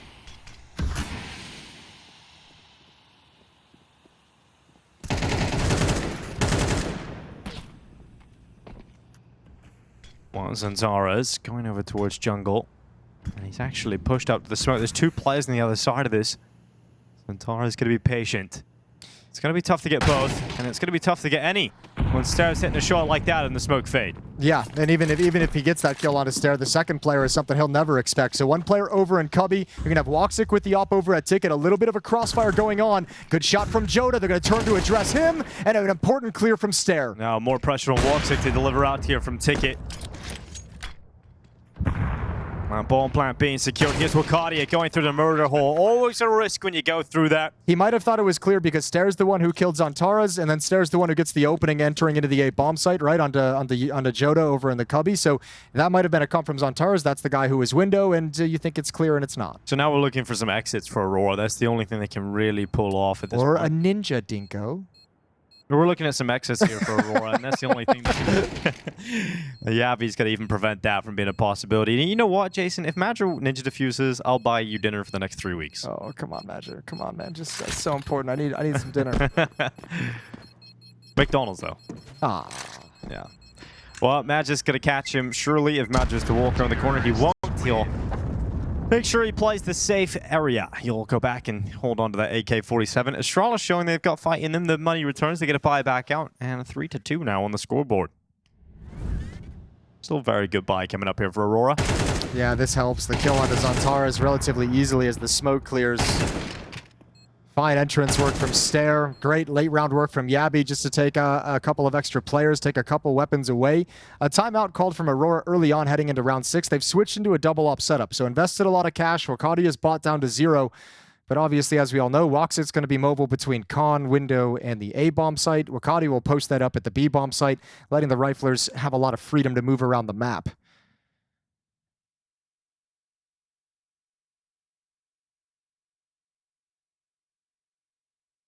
I love seeing a double ops come out this early. Yeah? Yeah. Well, I mean, only if it works. You know, like if you bring it out this early and you get reset, it feels terrible. But that's fun. That's the fun of it, isn't it? Okay, it's fun for us, yeah, on the outside. We get to enjoy the risk-reward situation. Exactly. Especially with all the stakes of a 2-2 game, third map, Astralis playing with a coach instead of Device. Your GOAT, by the way. My GOAT.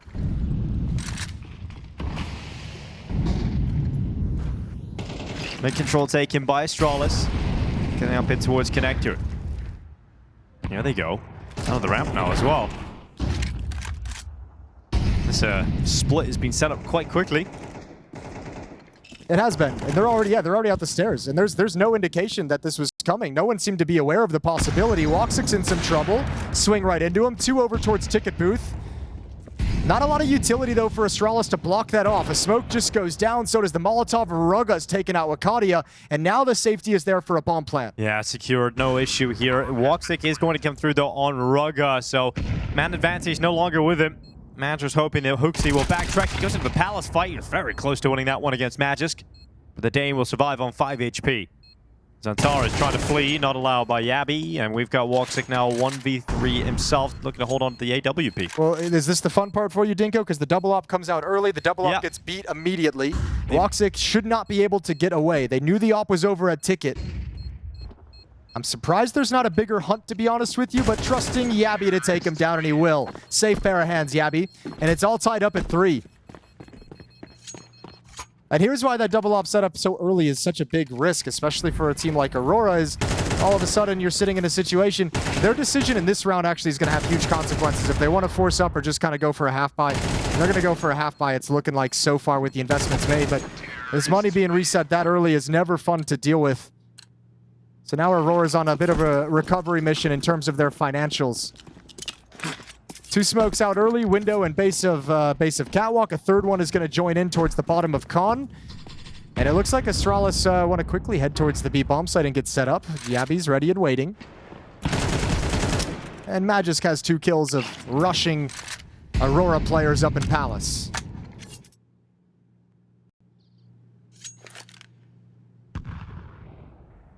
Okay. Yep. Little inspect into a free AK. And trying to run away. He's not able to hold on to the AK for long, but Zantaras makes sure that the trade comes in. And look at the health from Magisk. 4 HP. So They may hold a player advantage for the time being on Astralis, but that could go against them rapidly. With the AKs recovered, they can actually go over and flirt with the idea of trying to attempt this retake, right? Just see if you get an early kill. You can still choose to save if it doesn't come fastly or efficiently. Especially with how long that bomb... Wow. That should be a save call now Yeah. for Santaras. That's a great shot from Magisk. And if he doesn't hit that, he's got 4 HP. He's going down, and then we have a 2-on-2 on our hands. Yeah. So that'll immediately call the save here for Santaras to have an AK into the next round. Astralis in the lead of Mirage. Yeah, okay. See, this is what we're talking about. They gave us enough hope to feel like this was possible, and now they're delivering on that here in the third map. Hey, you got the coach and the in-game leader playing on the same team, allowed to talk all the time, Jason. True, it's like a cheat code. Why doesn't everybody just do this?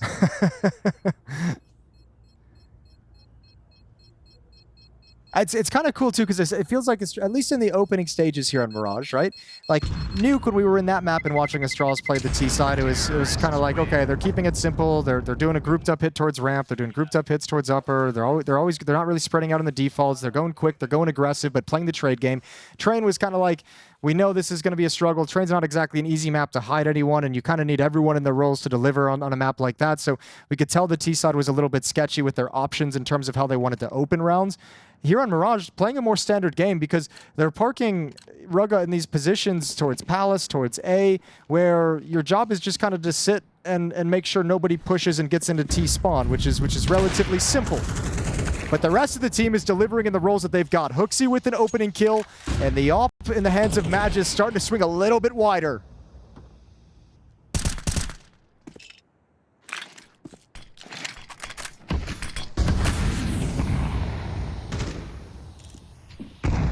woxic. He's through the smoke at connector. He was looking towards Palace, trying to catch them as they go back. And of course, Rugga getting picked off as he tries to retreat to join his teammates into T-spawn. Yabi's going to stay in Palace. He's going to try and find a timing, I think, to walk out and find a 1v1. There is a smoke that was just put up. And actually, he's going to give away his position. It's a deep smoke that's not going to allow him to really cross out and be safe from the bomb site. And also, there should be information able to be gathered by Aurora with the fact that it's not that tall. So no real fake kind of having impact from, at least from the Yabi version. We're going to see Major parked over at the B bomb site. He'll never move. woxic started to cheat over because there's no follow-up to that Palace utility. Magic just biding his time. That Molotov isn't actually going to force him to change up his position. He's going to just peek out, deny the bomb plant.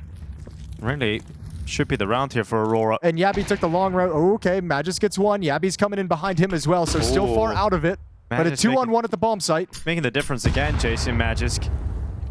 Not really in a comfortable spot to put the bomb down. woxic hiding on top of the bin. It's not a comfortable position for an AWP to be in here. He denies that bomb plant, though, with 14 seconds left. Yabi on the rifle.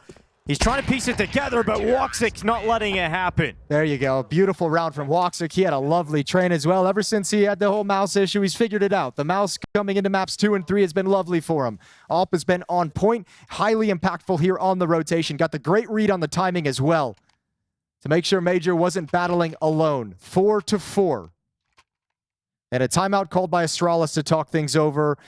They're going to spend a lot of money in this round. They still got some cash built up, but they'll need a bomb plant to help them out as the losing bonus has been reset. And a little conversation and a chance for Astralis. Not as much laughter. Yeah, you know, Nuke was insane. They were having a great time. Even trained through those losses. They were kind of like, yeah, we know we're going to get our butt kicked on this map, so let's just make sure we're positive all the time. This map, now that you kind of like have it within reach when it's not believable, feels like they're kind of, they haven't let loose just yet. Yeah, when you come into the series today, they're probably thinking the same thing we were. Okay, this is going to be too hard. This is going to be way too hard for Astralis to win this one. And then when things start clicking, it's like, hold on, here we go.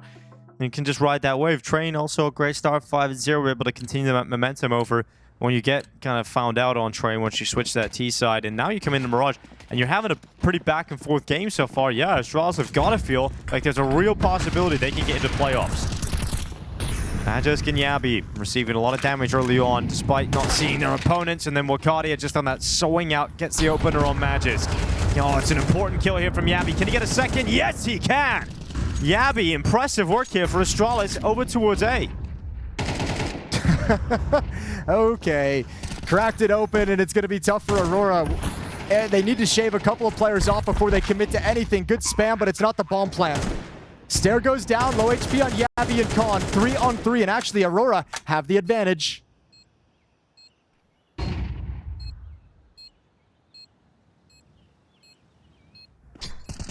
Nate goes in. Rugger. Low HP on the blast, but he's still standing. He's still a threat inside of Khan. Yabby continuing to fry. Oh my god, Yabby's taken 4 lives. And we've got HooXi now left alone. Time ticking on the fuse. Wukadia tosses the utility out. He spotted out HooXi. He knows exactly where he is. Gets onto that defuse. HooXi will deny the defusal from happening. And Yabby with the 4K has put Astralis back into the lead again. This is how you upset a team. You're going to win a few rounds just off the tactics, off of just normal Counter-Strike, but every once in a while, if you're Astralis today, you need a player to step up and deliver you something special, something unique. This round, it's Yabby. The opening kills are incredible, but the ones in the post plant might actually even be the best ones. That shot there on low HP, and obviously this follow-up just before going down. So close to the ace. A quad kill to annihilate Aurora's defense and send them back into the doldrums with very little money to work with. A single M4 picked up. The rest debating whether they want to buy, like, half invest around it. A scout was grabbed, an MP9 was grabbed, but those are sold back. So a little bit of indecision on the Aurora side through this timeout. But they want something to battle back in this round, so the M4 is all they're going to have.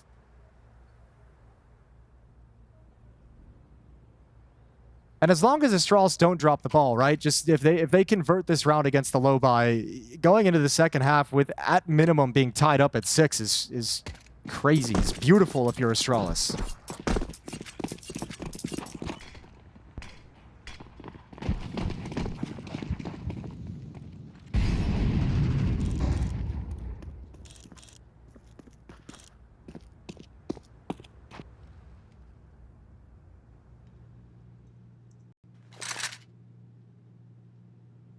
Stare.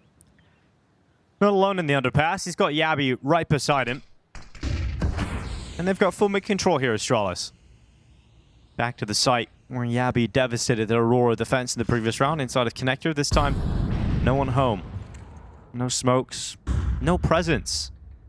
And Astralis, they had a big issue in the second round of the game where they walked into a stack on the A bomb site. There's a stack on the B bomb site in this round. Astralis, fortunately, going to the clear site this time. Yeah, that is very nice. Vastly different. So free bomb plant. Aurora's going to start piecing things together now as they push and get information. Exit kills would be the name of the game. Obviously prioritize Wukadia keeping the M4. And okay, he's going to challenge. And that kill actually might tell them, we can go for this. A man advantage. You've recovered a second weapon. They're at least going to test the waters because next round's a buy regardless. Well, just have a go. See what you can get here. The entire post-plant defense is over in mid. There is a smoke on Joda, though, if that's put in the right place. Could be panic mode for Astralis, especially missed shots like that, allowing players to cross into the bomb side. Joda's got the kill. Match is missing more. And now the defuse is happening. The defuse is being stuck. Can anyone stop it? It has to be Rugger, and it's denied. Astralis walk into an empty bomb site, and they get 1 kill. It's Joda with a 4K. That can't and be Aurora real. to tie it up. That cannot be real life. That is a ridiculous round to win for Aurora. They're going to be so happy about that. I mean, everyone vacates the bomb site and is like, dude, we can't lose this round. We're all positioned in middle. We have the bomb. It's planted for us. Misses. And then 2 misses from the AWP. Oh my god, that kind of a shot. Immediate headshots. Joda, what a monster. Yeah, he was farming. Look at that. All over the place. Yeah, he's hyped about that. He loves a good sequence, Joda. Yeah, just when Aurora needed to get fired up again, Joda delivers. Okay. Tied up at 5. Astralis don't manage to get up to that 6th round. And if you are going to pull off an upset today, you can't be losing rounds like that. No, that's a horrific round to lose, even with a stand-in. All grouping up. Again, Magisk there making their way through lower tunnels. Astralis pause with numbers outside of B this time. Not going to be going towards that A bomb site with anybody. No one really challenging at all. That'll be a mid-take. And then Yabby actually pushing out through the window. He's just going out solo. Yabby He's here for a while. Madra finally catches him. He actually went down to 1 HP in that engagement. Look at the wraparound out of the murder hole. Magisk has one. B bomb site is exposed. One player on short doesn't know where to look. Major feels the pressure. There goes your short teammate. He's got to get aggressive, and he goes down as well. Astralis have a rebuttal in their back pocket. You said it was horrendous to lose the round for Astralis. This is horrendous for Aurora. It's just a horrific game of Counter-Strike right now. This is absolutely insane. Astralis back in the lead of the game. What is happening? I think part of it is like the struggle for Aurora in some sense is going to be like Astralis, since they're playing so loose, there's going to be a little bit less things in the textbook, right? So if you're Aurora trying to imagine how this play works on a team level, Astralis is like, well, we've kind of told everyone they get to do whatever they want, you know? And woxic's going to try and save over in Palace, but Astralis have the right idea. Rugga going to lead the way, the sacrificial lamb. Good shot from woxic. There's a good chance for Stair to take that space. Wrapping around is HooXi, dead as well. One more to find, and he's got that. woxic can survive with the AWP, and he tucks his head down and can't get away. Oh, no. It's he deserved it. more pain on Aurora. Well, we've now got Astralis 6-5 up, and let's see if they're able to close out on a 7-5 lead in this first half of Mirage. This is absolutely crazy. Well, we thought it was Aurora based on how the series has gone, that this third map, based on how Aurora have played at this competition on Mirage in particular, that Astralis could give them some issues, that they could give them a real fight here, and we're witnessing it in real time.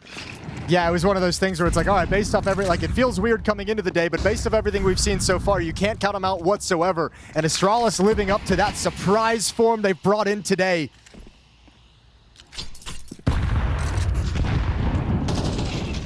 Yabby, that smoke didn't clear enough for him to help fight and trade that kill from Stair. Might be frustrating for Stair, but Yabby gonna try and make up for it by stepping forward into Khan, and he's got woxic at the very least.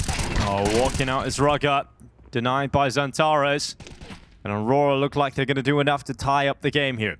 Yeah, HooXi needs to make his play, needs to be quick. Madger's fallen all the way back in towards Market to play retake with the two-man advantage. Yeah, Madger can spot that out as well. And that grenade, oh, if he had got it off, would have confirmed the kill. At least woxic able to come through. And Madger's now 1v3.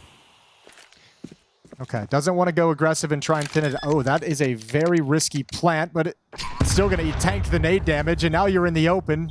He gets away, but his position well known and tucked in towards bench where you've got no mobility and nowhere to move. I almost think Matt just has to get hyper-aggressive. Oh. Yeah, I got the chance there on Xantares for that 1v1 fight, but couldn't get it done. A 6-6 scoreline, a tight game. Back and forth rounds of Counter-Strike here. Crazy losses being taken by both teams. But it's the kind of scrappy CS you'd expect coming into a game like this. But the key to this half is going to be the start of it. Is going to be who's obviously who wins the pistol is always going to be a huge factor. But especially in my mind when we're talking about Aurora in a high pressure third map, an elimination game. You haven't made the playoffs of a ton of events in this second season of the year. You've been incredibly frustrated. You're playing against a stand-in who shocked you on map 1 and is giving you troubles on map 3. If Astralis go on like a 4-0 run to start this half, a 5-0 run, and you're up, looking at 10-6, 11-6, I think Aurora's in a lot of trouble. That's like the perfect condition for them to break down. So if you're Madger right now, I think you're kind of saying, boys, we have to start this game out hot. There's no time for anyone to kind of not be focused, to not be energetic, to not be hyping each other up. We need to get into this game right when the second half starts and avoid putting your players in a position where their mental can just dissipate and give out.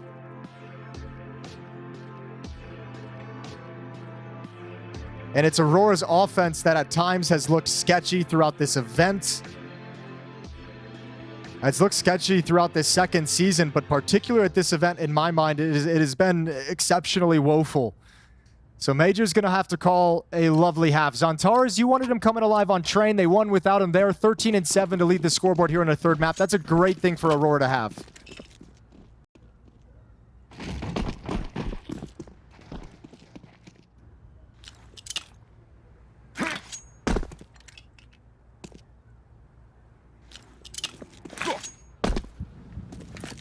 Connector smoke and window smoke.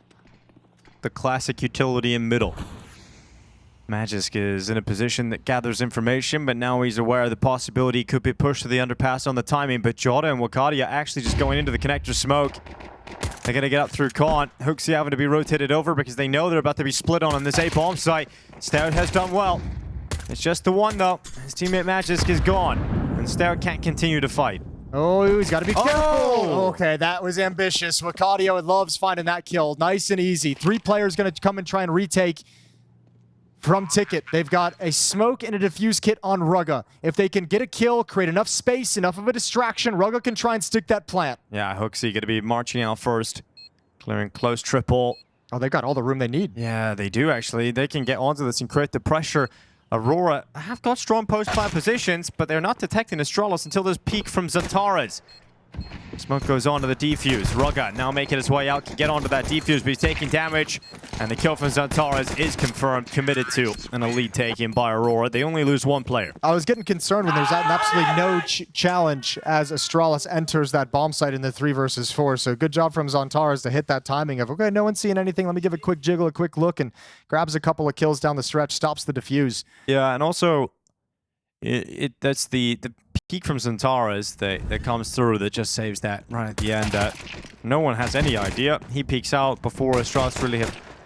a couple of seconds later, or even 1 second later, it felt like they were in a far better position there, Astralis. Zantares coming out at the right time. Astralis going to go for a stack over on the B bomb site. 5 players over here with USPs and a P250.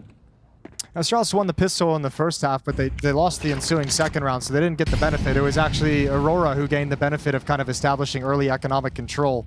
So getting the kind of the effects of winning both pistols without actually doing it. Yeah, so we're going to have also Astralis as a stand-in, with a stand-in, not having good starts in either half of the final map. They got to do it in hard mode, and that's the rough thing here for Astralis. Might need Magis Alp to come back online as the gun rounds begin, or one hell of a second round. There's the swing. Because it's a MAC-10, because it's an investigation mission, Aurora now knows everything. Zantares happy to take these kills. Boy, he's looking sharp. He's having a great last map here as well. 17 and 7 so far. Yeah, and that's a worrying thing for Astralis. Still going to be playing underneath the booster spot just in front of that van. He's going to die in a second here. Zantares is locked in. He's looking for his 18th kill. And he'll grab it. So Zantares down to 8 HP. Secures the kill regardless. A 3k from him. And Aurora continue to build on the lead. So a strong start to the second half here. Astralis going to be buying up. You mentioned the Magisk AWP. They're not going to have enough for it here. So it's going to be 5 rifles. 5 rifles. Well, 4 rifles and an MP9 on Rugga.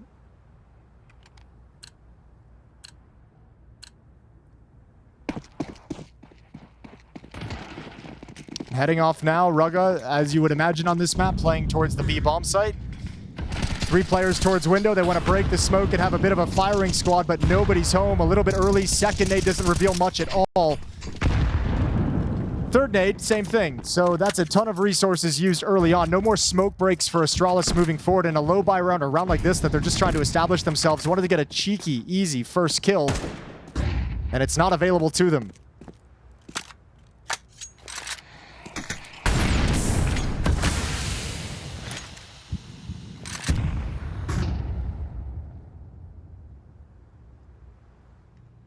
One smoke, one molly left for the rest of the half if you're Astralis. That smoke just put out by Rugga over towards the B bomb site in the B halls. So they've got really nothing to disjoint or disrupt any kind of attack towards A. And Astralis really leaning towards a weak spot. HooXi has just rotated over with low HP to get boosted up, but that means they've got HooXi, Rugga, and Magisk on the wrong side of the map. Yeah, B taking down my Magic. I'm peeking the MAC-10. Death is immediate. Astralis with the A-bomb site falling into the hands of Aurora. Only considering the safe call, especially with those 2 kills coming in now. There's no other option. Rugga and HooXi must hold on to these weapons. One of them's an MP9, the other an M4. And Aurora starting to level up here. Might just be a world in which Aurora are able to run the line all the way to the playoffs here. Yeah, it should. I'll tell you what's worrying about it though is like the hard thing is, man, the slow starts in pretty much every series I feel like we've casted of Aurora at this event have just been brutal. Yeah. And what's crazy about it is you have to imagine that's been a conversation within the team a couple of times. Probably like every day after some of these games when they give away a first map or when they're flat for the first half and just get kind of battered, and then second half they come alive and just lose in very close fashion because first half wasn't good enough. I guess in some level they just haven't figured out the way to get them all kind of woken up and focused and ready to go right out of the gate. It takes a map of Counter-Strike for them to start warming into things.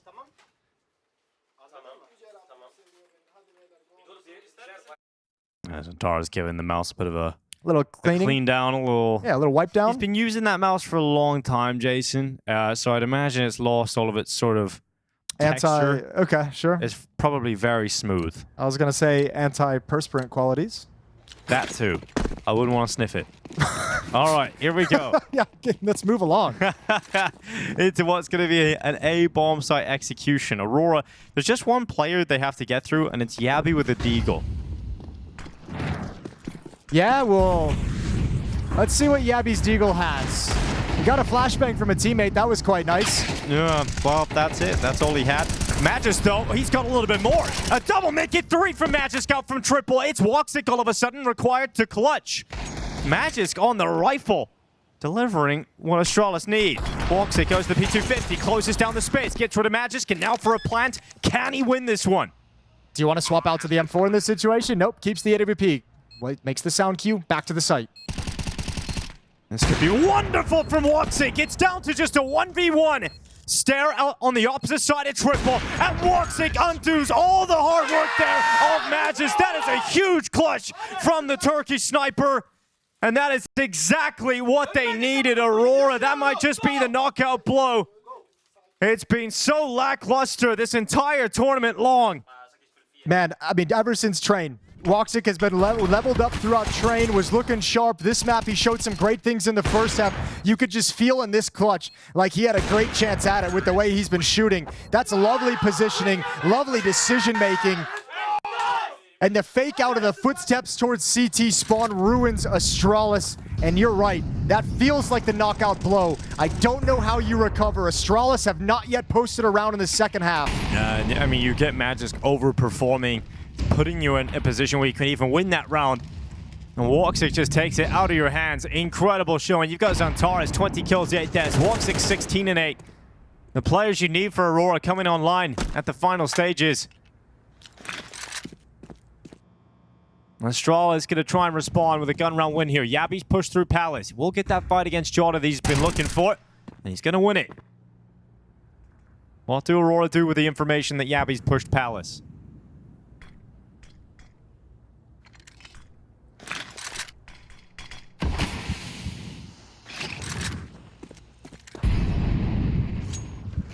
Just utility in mid. Making no secret of the fact that you're starting to push up short. There's the utility clear. Good kill from Wakadia. Evens things into a 4-on-4. Rugga looking for information, but now Magisk is alone. Does he have more heroics set up and ready to go? Magisk just on his toes, but Wakadia with a shot to his face. Wakadia continuing to move forward. Tip of the barrel.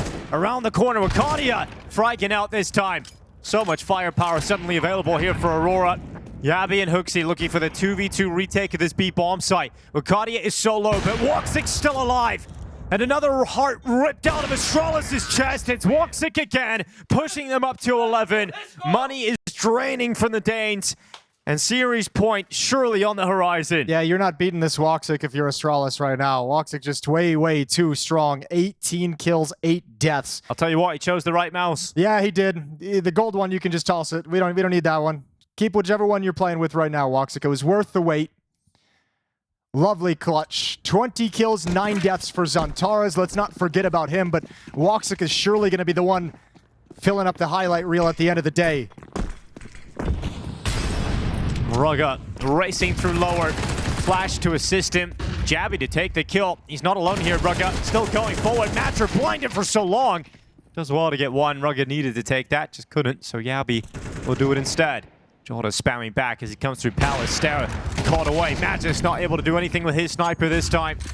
And Yabby and HooXi have to look on in this 2v3 with the bomb planted on the other side of the map. You need to go for it, though, I think. Like, just the disparity at the moment, it doesn't feel likely, but you have to at least give it a shot. You want to try and prevent Aurora from getting 12 at this point. So HooXi comes up behind the con smoke. Yabby's going to come join up with him, but Wakadia peeks. A great timing with the sound cues, and it's all HooXi against 3. He's got the first, and now looking in towards the bomb site. He doesn't have a kit, though, is the problem. So I think even he knows in the back of his head, this is basically done. This is cooked, and woxic, he ain't missing. 12-6 for Aurora. Well, we had some worries The first half was back and forth. It was close, but once we've moved to this T side, Aurora have come crashing down upon Astralis. And you know, let's just say it this too. They're not even really abusing the Rugga situation. You know, like they're hitting mid, they're hitting the A bomb site. It's not like they're rinsing and repeating, heading towards Rugga's position and trying to exploit the coach who's now standing in and hasn't played in some time. They're actually just winning the game of Counter-Strike, you know? Aurora are going to go through the playoffs. I think that's fair to say at this point, but it's the fashion in which this final game has gone today and the way they've played in group stages, Jason. What do you think that's going to make Aurora feel going into the playoffs? I don't know. I don't think Aurora feels good in any situation. I don't think this one single win. I think the only thing that's going to make Aurora start feeling better and have the confidence to maintain that level is if they win an event. This is one you look at considering all the events they've lost this year. They're like all of our big rivals that we had in the first half of the year, all the teams that beat us deep in the playoffs, none of them are at this event. So if you're Aurora, this feels like a must-win. Well, doing a good job at tit for tat here in middle are Astralis, but Magisk come out of B, and Magisk, an important fight to pick up. woxic to respond. It's 1-for-1 all the way along, and suddenly just HooXi. woxic gets this kill. You ain't crossing. He's going to come investigate after the Molotov bomb going to the other side of the map. The final moments of Astralis here in Bucharest. An unfortunate day where they have to wake up on the deciding game and not play with device, but HooXi has caught out woxic, and Jota has raced to the A-bomb site for a plant, so it comes down to this 1v1. HooXi to retake against Jota. He's got a Molotov as well. He still thinks it's B. Oh, it's a disaster. He does pick up a smoke, but he's now realized it's the A-bomb site. HooXi doesn't have a kit. It's all gone wrong here for HooXi. Astralis give the series a good go. They take the first map of Nuke. They concede Train. And Jota looks to ensure that they're about to concede Mirage. The last-ditch effort. HooXi on a 10-second stick to try and keep Astralis in it. He's holding it. Oh my god, Jota's just let it go. HooXi's actually won the round. How have you let that one go? HooXi with a 10-second stick inside of the smoke. It is the only way he can win that round. Yeah, Wakadia just shaking his head. Can't believe it. Can't believe that HooXi wasn't getting off the bomb. He was so nervous about that kit. Couldn't find the plant or the defuse location. HooXi was way, way far back. All right. Dude. He keeps him alive. He goes to short, thinking it's the B bomb site. It's actually the winning play because he picks up a smoke on Cat. That he comes back to the A-bomb site, is able to throw the smoke onto the defuse, holds it for 10 seconds, and maybe even the lack of kit helps him win the round because he thinks he might have come off it for the 5 seconds. You know, that's a great way to extend the play, but there's obviously no winning recipe there, so no reason to get your hopes up if you're an Astralis fan. I'm sorry to be the party pooper here. Yeah, it was fun though, wasn't it? It was fun. We'll always have that moment. Here's the execute, and Yabby looking straight down from balcony.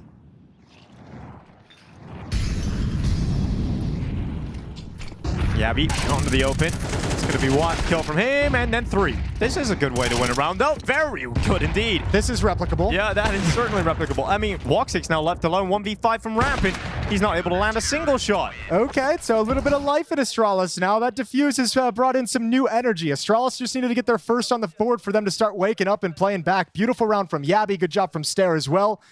Astralis have 8, and they've taken the money away from Aurora. Still a massive lead and advantage to the Aurora side.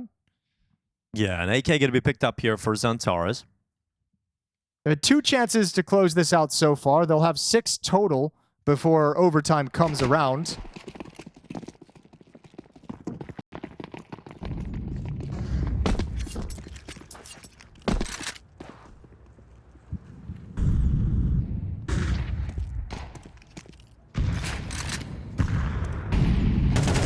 Well, there's the bomb. Star going into the underpass. Finds out where the AK is. So, Xantares wins the fight. Doesn't lose any health either. All according to plan. First step's being taken. Got the ball back. Got a little bit of utility all on Madger here. They could execute into the B-bomb site with market window smoke, flashes. Yeah, but they're going to get pulled away by Rugga, you'd imagine, right? Like, Magisk should be able to just kind of farm up and then be a great supportive player. Rugga, as soon as he spots anything, they'll try and hunt him down with these weaker weapons. We'll see if anyone keeps their eye for that peek from Magisk, but it's going to be tough to break in if you're Aurora. Xantares now has the angle. Spots out Rugga, deploys the smoke, tells Magisk they're coming through. Magisk not going to be checked. It's actually Rugga to take the first kill, then Magisk cleaning up the rest. Xantares on for the clutch, and he can absolutely win this. The Turkish Terminator has come online. Yabby and HooXi left alone. Dude, he's got time and he's got full HP. And he is looking to ensure that they are obsolete as HooXi goes into the peak, and it is immediately a headshot from the Dane to keep this going again. Okay. There's always a little bit of a scare there when Xantara starts to get going. Yeah, that looked very doable, and he obviously was a nice little pathing move to go through the smoke. Unfortunately, his teammates with the unarmored pistols just all get mowed down, but they got that situation into a winnable scenario for Xantaras, and that's all you could have asked for at the start of the round. 3 more chances for Aurora. They've used half of them. Astralis fighting back right at the final hurdle. Device back at the hotel watching them try and bring the playoffs to bear so he can rejoin the team.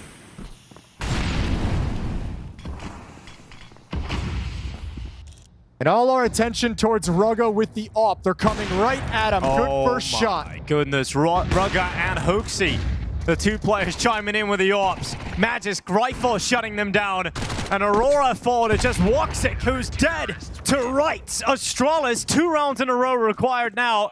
And they will have overtime. I can't believe it. I barely thought it was possible when this series began at 12-6. This looked done. This looked cooked.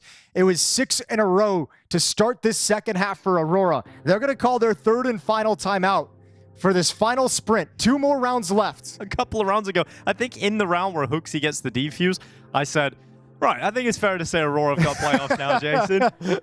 Oh, no.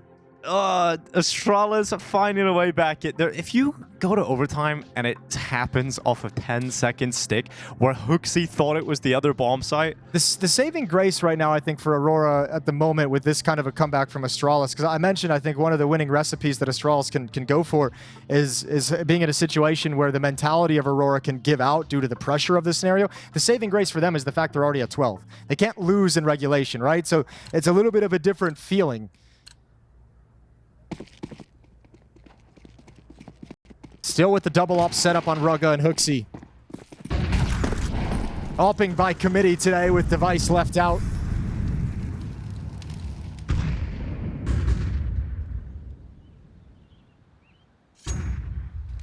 Yabby sent forward down the ramp.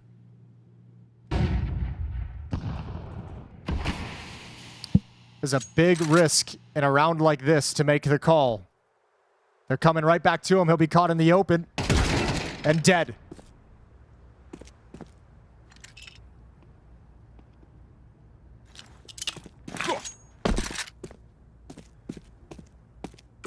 Now you have to get an 11th round via 4v5 for Astralis. A 4v5 that will last a while here. Aurora have all the space to work with. Rugga looking to shut the gap down. You have a good call. Everyone's here in middle. HooXi's AWP in the connector. Will Cardia shut him down? Yes, he will. A missed shot from HooXi. Doesn't net anything. It's now a 5 versus 3. This has got to be the chance. This has got to be the moment for Aurora. Stare is still rattling bullets forward. Is taking Xantaras down. But no one's at the A bomb site. The reload into the open. His gun wasn't ready. Bomb is planted. And like you said, no one there. No one home from Astralis. Looks like the end of the road. They know the op's on short as well. Now they know the footsteps from Magic. I mean, yeah, there's no way back into this.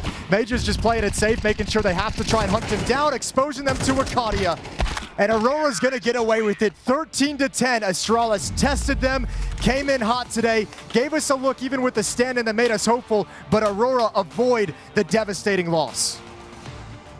And that's about the most positive thing you can say, Jason, I think. I mean, talk about limping across the finish line. I really thought we were about to witness the ultimate tilt with that HooXi full 10-second defuse into losing a bunch of